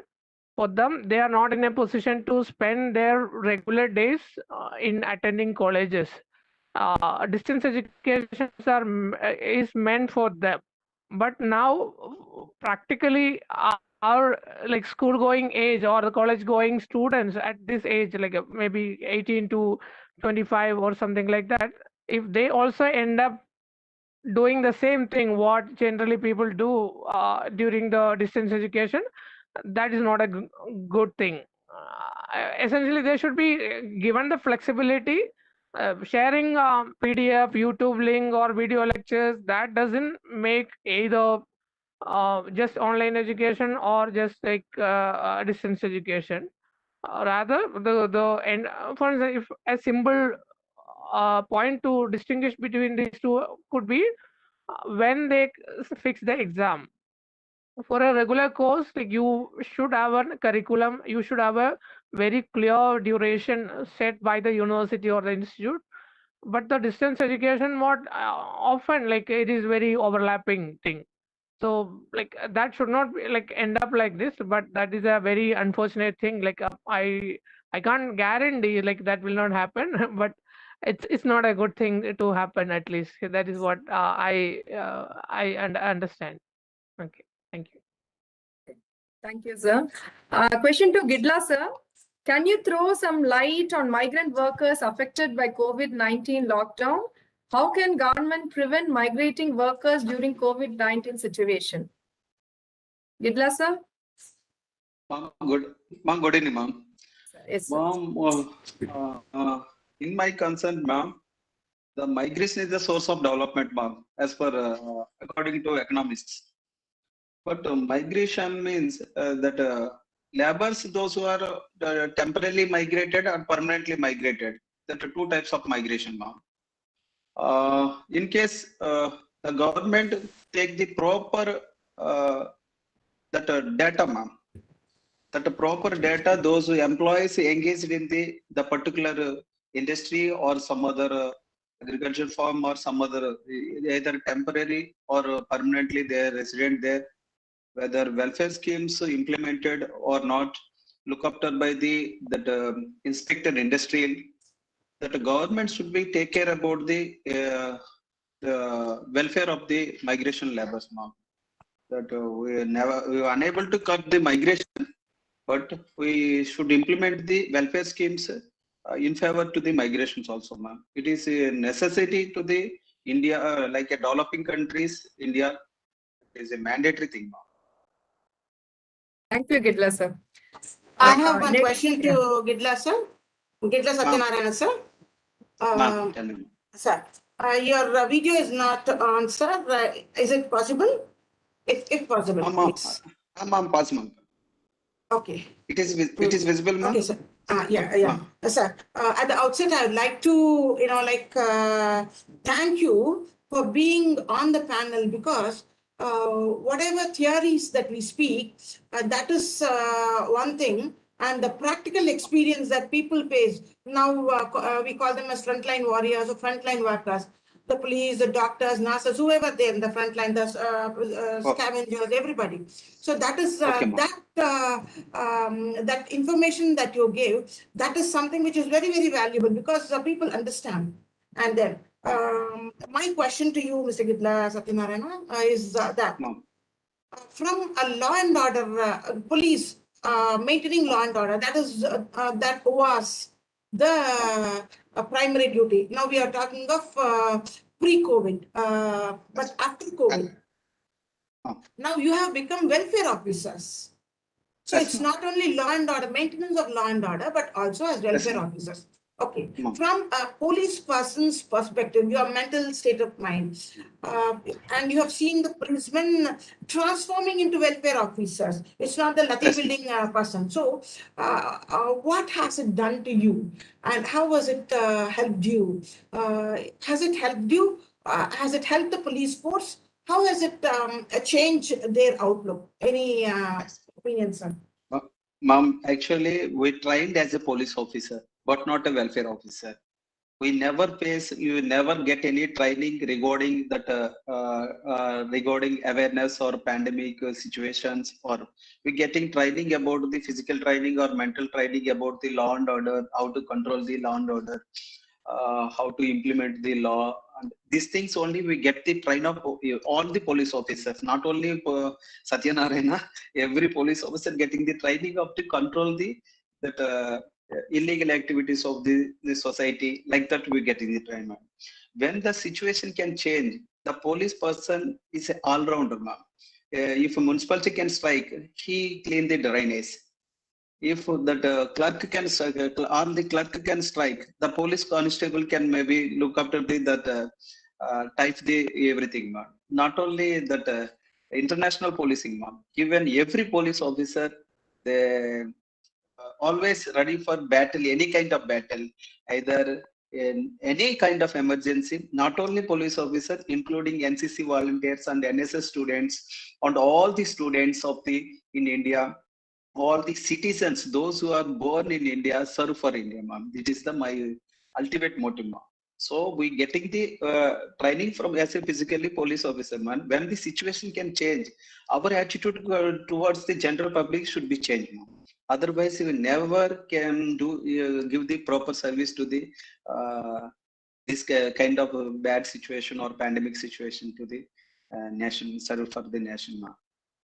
Thank you, sir. And I would like to inform you that our university, Tamil Nadu Dr. Ambedkar Law University, is the only law university that has got an NCC unit for years together. And the person who is going to present the vote of thanks is the one who's Captain Jaishankar, sir, economics professor. He is the one who's in charge of that. So nice to hear from you, sir. Thank you, Gidla Satyanarayana. Thank you, ma'am. Thank you, ma'am. Thank you. Next question from our HOD Ramani madam. Raja sir, question to Raja sir. Educating the parents of transgenders so as to accept them and not throw out from home. To what extent it is feasible? Throw some light on this. To what extent we cannot able to say at that initial level, but it is a long-lasting process. We have to initiate. This is a very important time. This is our time to redesign. This is a time to rechange ourselves. First of all, we have to create awareness among the society. Okay. First of all, we have to inform the through the NGOs, through the schools and the thing. From the school itself, we have to create the awareness so that we can able to step by step we can able to eliminate that. And it is a social issue. The treating the discrimination, harassment against the transgender is a social issue. It should be addressed immediately, but it cannot be happen in a single day or a single night. Okay, it is a long journey. We have to initiate. This is the correct time, I think. Okay, first of all, we have to educate our parents. Okay, and then step by step it will be happen. In future, we can able to reduce that. I hope I had given some extent, I think so. Which this cannot be happened Yes, in one thank night. you. It takes some years. Thank you. Yeah. Society's awareness, society's change has to come from within. Yes, ma'am. Social Yes, ma'am. laws are more dangerous and more deeply embedded in our thought process, that it is not that easy to change. Okay. It takes some good time. explanation. Okay. Okay. Next question to Gidla sir from one of a student. Sir, could you please share your view on police officers being treated badly by few people, especially in Tamil Nadu? Nowadays, we can see many such incidents happening. Gidla sir?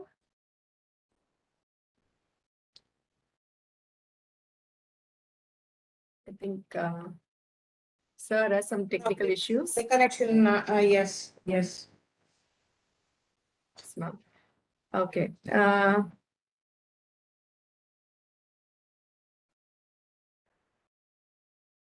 Okay, this question I think anyone can answer, any of a speaker. Nowadays, private employees are suffering from stress and pressure due to work from home scenario due to COVID-19 pandemic. Kindly share your comments.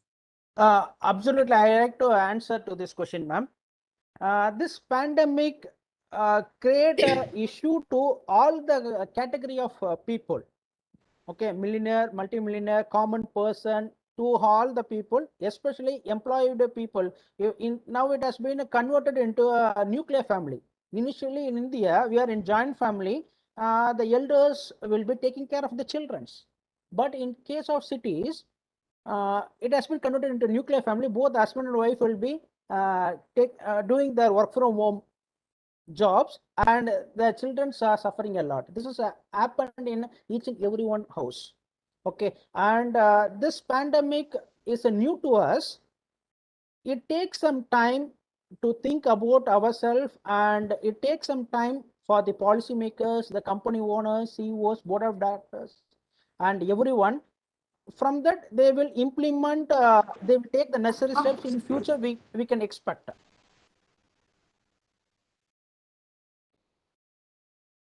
Okay, sir. Next, Okay, thank you, you. sir. Next question to Jafar, sir. Still, our education system moved towards mark-oriented and not knowledge-oriented. During the pandemic, online exam gave me opportunity to open book exam, but it fails to test my knowledge. Once I receive a degree certificate after completing course through online mode and online exam, I'll be put into a real world without any knowledge and face humiliation. Will this degree out of Corona batch going to help me out anyway? Okay, that is not your concern. Like that is like that's a concern for larger society. If a doctor or an engineer comes out of the online classroom and try to fix something, real life issues, like we all should be worried about. Reading out or like having a debate on a particular issue without a ground knowledge will not be that much of a problem compared to engaging with real time issues. That will be the, as a batch, like if I try to see this like from like my side as like as a kind of try to be a student, this thing should not be a problem. This is not, because it is not an issue of Tamil Nadu or India or your particular as a particular person or a college, but globally there is a setback. So the competition also will be like based on that. So if the issue is like pertinent only to a batch or a particular like village or a single person or a particular group, then you are definitely you are on a disadvantageous position. Otherwise, in a way, globally the competition also will be reflecting the ups and downs in the education or in the labor market. So I think that should not be a worry. But overall, the larger question about what should be your like philosophy on evaluating a person, and why the information or the data should not be taken, or in the way marks should not be taken as the single criteria to evaluate people. There's all like educationists have been like questioning those kind of existing method, but at the end of the day we have to have some objective criteria to move on.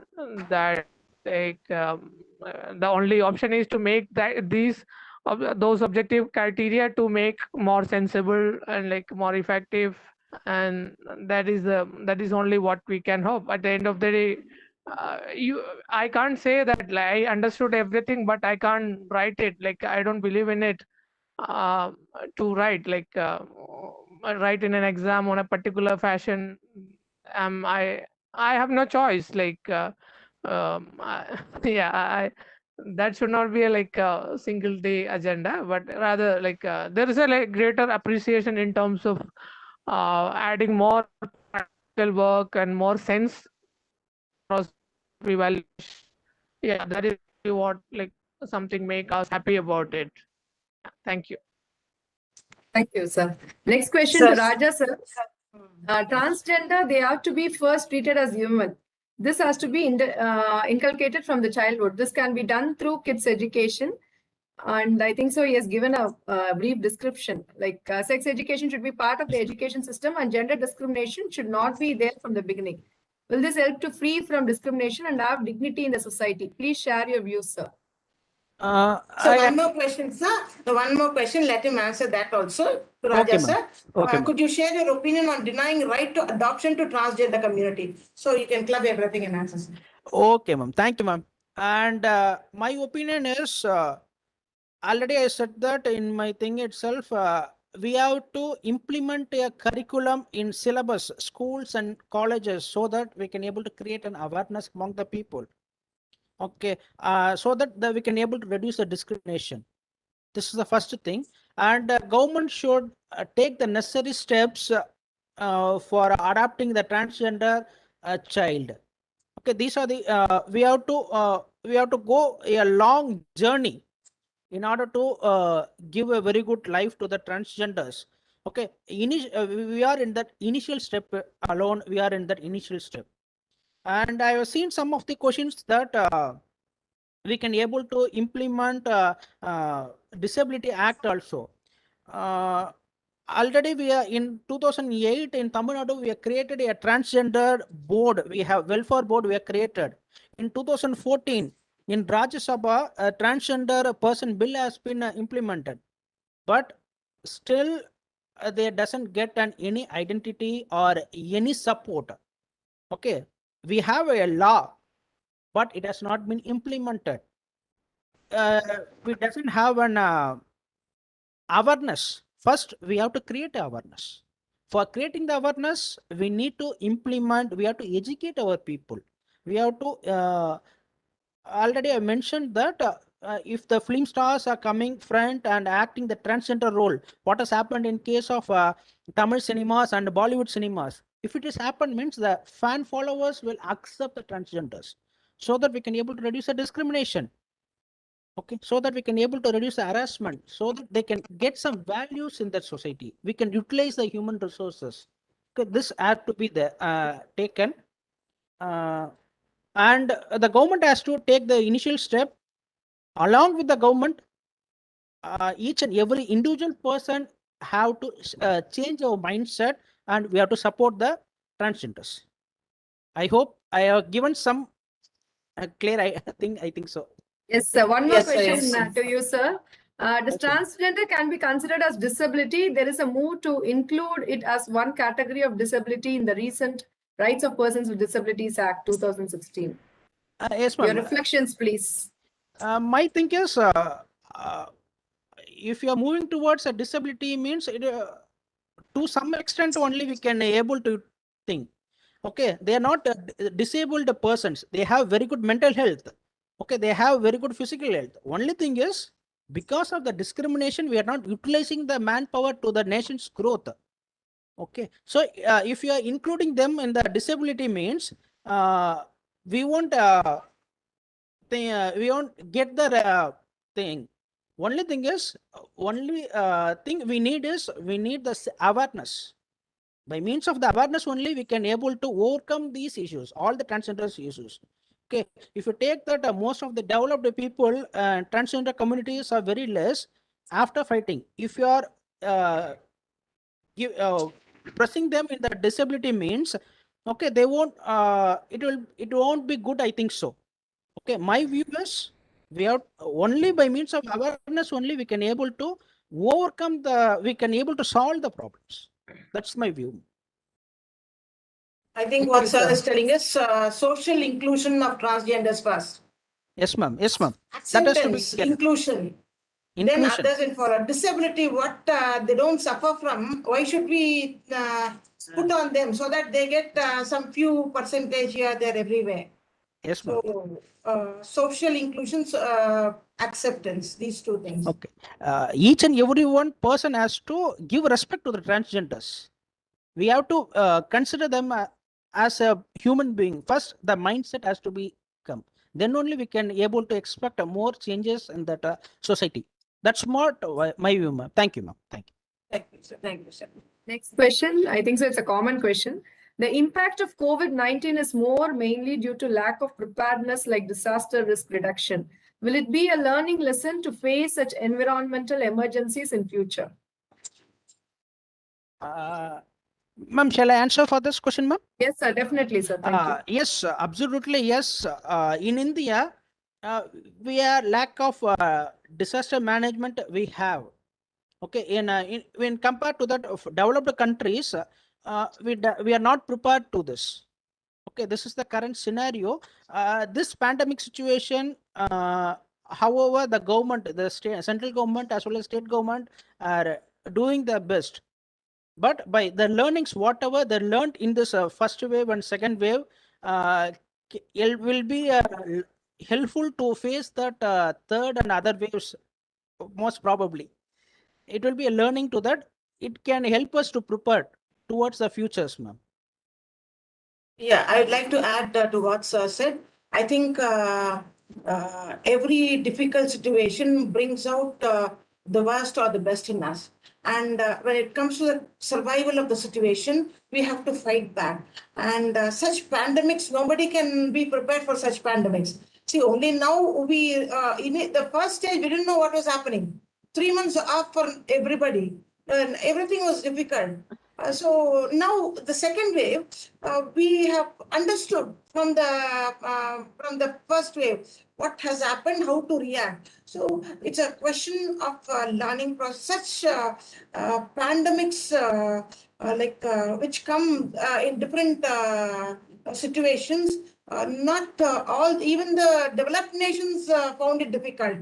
But being developed, they were able to quickly buy the vaccines and then vaccinate them. But many people suffered after effects of vaccine. That's a different thing. So in India, we have far too many problems. And whether we have learned the lessons is also, as Gidla Satyanarayana said, the police have to even give them masks, because 10 rupees they'll buy food, some food from some low budget canteens or somewhere. So it's a question of survival. And when it is a question of survival, underdeveloped and developing nations do always face issues because of money crunch. That's a thing. That's always there. But it has taught us good lessons. And if we don't learn, as Mussolini once said, wise men learn from others' experience. Fools say they learn from their experience. At least let us be fools. Let us learn from our experience. Let us not repeat the mistakes. So With that, can we wind up the session? Can we ask the... Yes, ma'am. Yes, ma'am. Thank you. Okay. Thank you, ma'am. Yes, it's now time to thank our speakers and participants. So I would now like to invite Dr. Captain Jaishankar sir, Associate Professor, NSS Officer of Tamil Nadu Dr. Ambedkar Law University, to propose the formal vote of thanks. Over to you, sir. Good evening to everyone present here. Am I audible? Yes, sir, yes, you're audible, sir. Thank you very much, Sister Deepa Lakshmi, and for introducing me as NSS officer instead of NCC officer. Sorry, sir. NCC officer. Sorry. Thank you very much, and I thank the organizers for giving me this opportunity to propose formal vote of thanks. At the outset, I would like to thank our Honorable Vice Chancellor, who's being the guiding spirit to all our effort that we have been taking in this university for the past 2 months after his assumption of his office. He's extending his continuous support to all the people who are taking effort to enlighten the people with regard to this pandemic. So every object in this world has been captured by this pandemic situation, and it has been affected out of it. So in this process, we also take a small a piece of effort to enlighten the people and educate the people, for which so many people have supported us to conduct this event in a successful manner. At the outset, I would like to thank the Major General Manoj Kumar Pindar, the Director, NIDM, the New Delhi, for his support and guidance to conduct this event, and having posed confidence in our people, and he extended support, both monetary as well as his technical support. We thank on behalf of Tamil Nadu Ambedkar Law Universities, thank once again, sir, for having supported us and guided us to conduct this event. So, and we will be grateful to, the university would be ever grateful to you, sir, to conduct many more such events. Thank you very much, sir. And I would like to thank Dr. K. Sarvani, Professor, Department of Interdisciplinary Studies, who's taking strenuous effort to motivate the young minds among the interdisciplinary studies. I not only that, and she's a Horaceous worker and reader who's been taking continuous effort to do such activities and encourage people to involve in such activities. I thank Madam personally as well as on behalf of everyone here. And Dr. John Alby Varghese, sir, despite his busy schedule, he was supposed to be here to speak about as Mr. Gidla Satyanarayana has enlightened the practical knowledge about the pandemic aspects. So it would have been also good that sir was present here. Due to his busy schedule, and he was not able to be with us. And we thank on behalf of Tamil Nadu Ambedkar University for having taken effort to be with us. So, thank you, sir. I hope we'll meet in the for further sessions. Thank you, sir, for having accepted our invitation and taking effort to be here. And many people have taken keen effort to organize this event and conduct this event, and in that line, the resource persons are the key persons who have been enlightening this audience about this pandemic effects that has been taking place. In that order, I would like to thank Dr. Jafar, Assistant Professor, Madras Institute of Development Studies. I should be grateful to you, sir, on behalf of Tamil Nadu Dr. Ambedkar University. It is not the first occasion for you, and you had been with us in earlier situation also. So I hope the university will make use of your knowledge and your experience in forthcoming sessions also. So, and you will also I hope you will extend the same cooperation with us. To us, I thank on behalf of Tamil Nadu Dr. Ambedkar University for having spared your time and knowledge to our people, to enlighten our people. Thank you very much, sir. And I would like to thank the next speaker, Gidla Satyanarayana, and I should salute him personally and also behalf of the university, because they are the people. We all have one way or the other. We all been guarded by some yards or some guidance or something to protect ourselves from this COVID. And the police personnel and the corporation people and the doctors are the people who are been let open to face the challenge. So I could witness so many things that the people are doing it despite their family, their fellow mates, their kids. So they don't bother about anything. They spare everything to safeguard the society from this pandemic. So we should salute, every one of us should salute and respect their and motivate further for these people for their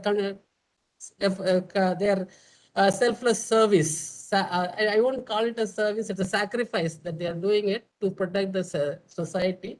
And I also, on this occasion, I would like to request the fellow people and the audience who are here, and we all been enlightened by the people who have learned, and this situation, as I personally enlightened by these people who are doing involved in cleaning works. Every day, the morning 6 to evening 9, they have been continuously working to clean whatever the dust, whatever the waste that we throw on the roadside and the other side. Every day, the corporation is, especially after this new commissioner who's taken up, Mr. Gagandeep Bedi, and he's working round the clock, and he is sending his men every doorstep to give your wastages, and so that it will be easy for them to separate and put and dispose it in a affordable manner.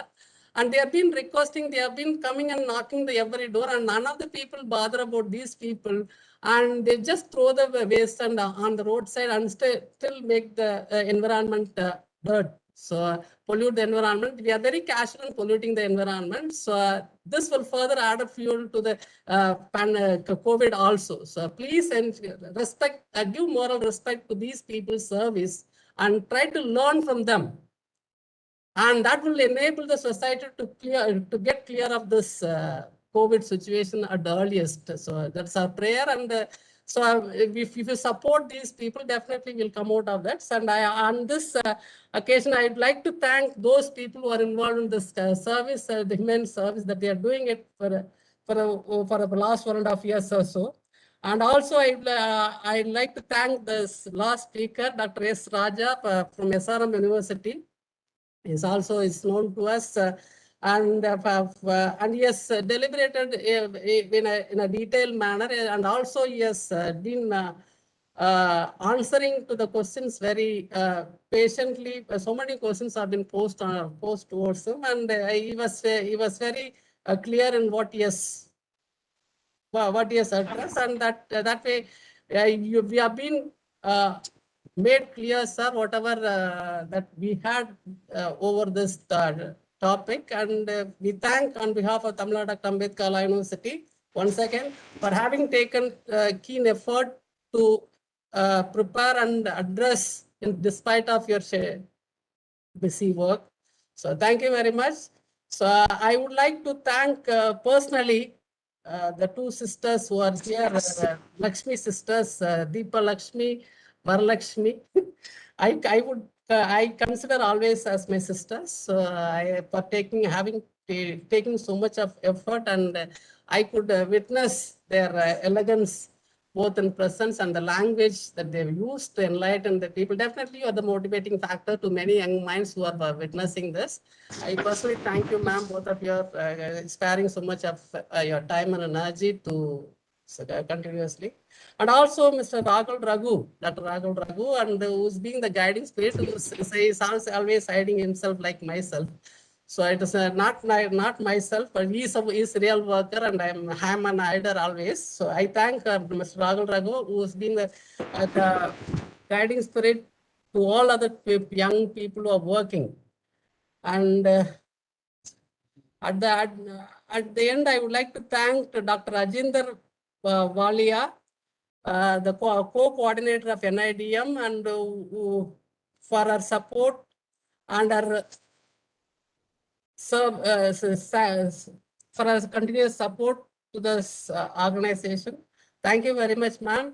Despite your work, and you are able to present yourself during the session, and thank you once again on behalf of Tamil Nadu Dr. Ambedkar University, and also on behalf of the Department of Interdisciplinary Studies. I thank every one of you. Okay. And I also thank all the audience and the participants, the students participants. Despite your various works and activities, you are able to spare your time to hear something about this pandemic situation. So I hope you will carry this message further ahead to enlighten the people. And this is an unique pandemic that the entire Jaishankar, sir. Jaishankar? Yes. Just pause for a minute. We have our chief guest. Dear audience, it's very rare to have the chief guest at the fag end of the session, but we have our chief guest now. Sir has been able to free himself of the administrative duties. For our sake, he has been trying. Now he has come. Sir, can we have you online, sir? Okay. The Taittiriya Upanishad hails the guest as God. So we have to wait for the God to come. We cannot command or demand. Atiti Devo Bhava. And the Chanakya Niti reiterates that thought by asserting that for all, the guest is of paramount importance. Sir, so do we welcome the guest of honor today? It's an honor to welcome our chief guest for today's webinar, Dr. Alby John Varghese, IAS, District Collector, Tiruvallur District. Welcome, sir. Glad to have you here is an understatement. Because we were trying to have you for the past 3 webinars that we were conducting, the 3 training program. And since you were busy, even today, from 3 o'clock, we have been trying around 50 to 100 calls. So now that you are here, we are very, very happy, sir. So as Shakespeare said, I quote, his worth is warrant for his welcome. So even if you come before the vote of thanks, sir, it is worth waiting. And we wholeheartedly agree, and we are elated to welcome you, sir. So kind of you to make it despite your busy schedule. Can we hear from you, sir? Sorry, ma'am, it's time to introduce her. Yes, ma'am. It's introduce our chief guest of today's program. With much privilege, I would like to introduce our chief guest, Dr. Alby Varghese, IAS District Collector, Tiruvallur. Serving in the Tamil Nadu cadre, sir has introduced several innovative projects since he joined the service, which has earned him adulation from the public as well as colleagues. His achievements include setting up of integrated rehabilitation project for transgenders in Devakotai in Sivaganga district, implementing the extended producer responsibility principle in Tuticorin, which involved sending lakhs of single-use plastic wrappers back to the manufacturers and transforming one of the largest built resettlement sites in India, Kannagi Nagar in Chennai, into an art district. Sir has been a regional deputy commissioner south at Greater Chennai Corporation. He has planned 5 macro forests and identified land for 5 more such forests with the aim to increase the city's green car. GCC's first Miyawaki forest in Chennai come up on the banks of Adayar River in Koturpuram in a 23,000 square feet area and comprises a variety of trees, shrubs and creepers. Born in a lower middle class family to John Varghese and Salome Varghese in Ernakulam district of Kerala, Sir was drawn towards civil services from a young age. Sir did his MBBS from Juliet Mission Medical College, Trichur, and he owes his success to his parents. Sir not only cleared the exams in the first attempt, but also secured All India 4th rank. Soon after finishing his medical internship, Sir shifted to Trivandrum in 2012 and worked in a private hospital as a part-time doctor while preparing for the preliminary exams. He gave the main exams in 12 and entered the IAS in 13. After 2-year training period, Sir was posted as a sub-collector in Devakota in December 2015. Sir passionately worked in the field of solid waste management and integrated transgenders into the mainstream in his division. We are privileged to have you as the chief guest of today's function. Over to you, sir. Thank you, ma'am. Thank you, one and all. I profusely apologize for the delay. I mean, in administration, our time is not completely in our hands. I got into some kind of a small law and order kind of situation, and it took little time for me to, free myself. Extremely apologize to all the host, co-host, and all the organizers of the event. I mean, it was not willful nor wanted the delay.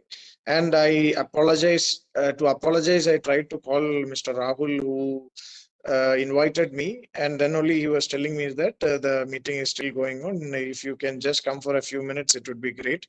Once again, I apologize for the delay, and it is it gives me immense privilege to be a part of this meeting, even at the fag end, because this, I understand the purpose of this meeting is to train and debate on the public and the government interactions which has happened during the lockdown. So I understand that it is at the fag end of the meeting. I wouldn't bore anyone with long address or anything. I'll just give one or two experiences which I had from the administrative side in the lockdown period. So initially, when the COVID wave struck us, initially in the first part, that is in the March of 2020, that time there was a lot of communication gap between the administration as well as the multiple stakeholders.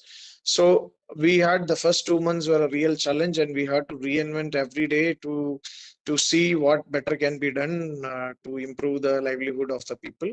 But I feel, I mean, it is a personal take on the situation. What I feel is that over the last 1 year, we have improved the communication strategies. And as far as Chennai is concerned, I mean, I have experience of working in Chennai. That is why I'm trying to take Chennai as an example. We had great support from the public of the citizens of Chennai as far as the pandemic control is concerned, and as far as the restrictions and limitations that we were put in.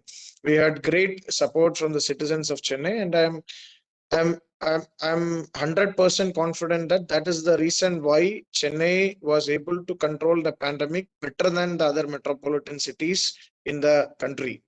We never had a situation like many other cities where people were waiting outside the major general hospitals or medical colleges looking for oxygen and ambulances. We also had small instances, but we did not have a crisis situation that has happened like in many other cities.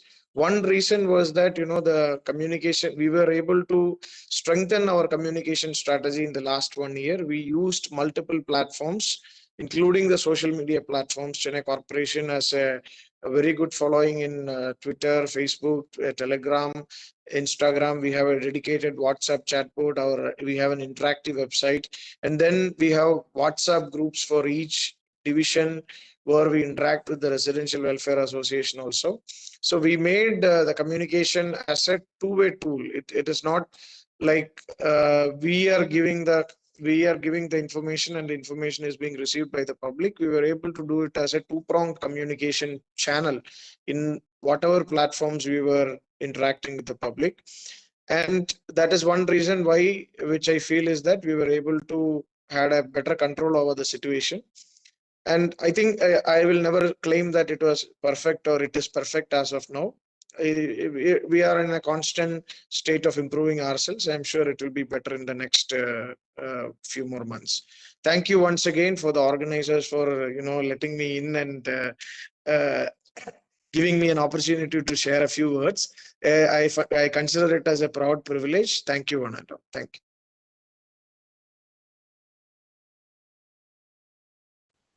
Thank you, sir. Latest entry, we very elated. It was a pleasant experience. So now, Thank you. Over to Jaishankar sir, Professor Jaishankar sir. Thank you, ma'am.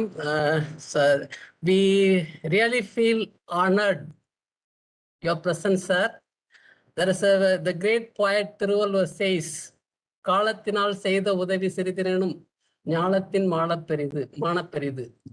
In that way, despite your busy work and you are able to spare, and your presence definitely matters a lot. It's really inspiring to many of the young minds who are here, so who are witnessing it. So we, on behalf of Tamil Nadu Dr. Ambedkar Law University, we profusely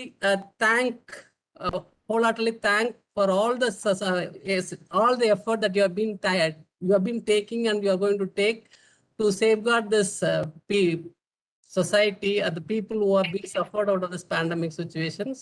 And also, despite this, you are able to come here to encourage people like us to save the society. In that way, the university is much grateful to you. And that we thank once again on behalf of the organizers and the Tamil Nadu Dr. Ambedkar Law University for your great gesture and enlightening us with your experiences. Sir. Thank you very much, sir. We pray and we to the Almighty that that would support for all your endeavor that you are going to do for the society to safeguard, to save the society. Thank you very much, sir. And this is a rare opportunity it has been given to me. I hope I'm not omitted anyone, and I hope I've extended my job to all those people who are supposed to be thanked. And in spite, if I left anyone, it is not my purpose. So I thank once again to all those people who are behind this screen and on the screen, and who are going to take this message across the society as the frontline workers are like sir and other people, as I said. So they are the people who are facing nakedly to this situation. The world community, but the entire world is facing this unique pandemic, and without any prayer knowledge or without any prayer guidelines. So they are the people who are like in army, we always take the infantry to face any new challenges that the state to defend the state. Likewise, these frontline workers are defending us from taking so much of effort. So we should be grateful and we should be prayed that their family and their health should be saved. So that way we once again pray to the Almighty to shower the blessings of these people who are trying to sacrifice themselves to safeguard the society. And once again, I thank for the opportunity given to me, to the organizers. Thank you very much. Thank you very much, sir. Thank you very much for the very detailed vote of thanks, and thank you very much, sir. So every good thing must come to an end. So we end this like a series of webinars started from 16th of June, and we are ended in 28th of June. Almost a 3 days training program and 2 webinars conducted successfully with our webinar director, Professor Dr. K. Sharvani Madam. I thank all the coordinators for this opportunity given to me. Thank you very much. Let's all rise for the national anthem.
Thank you. Participants, the feedback link is posted in the chat box. The platform will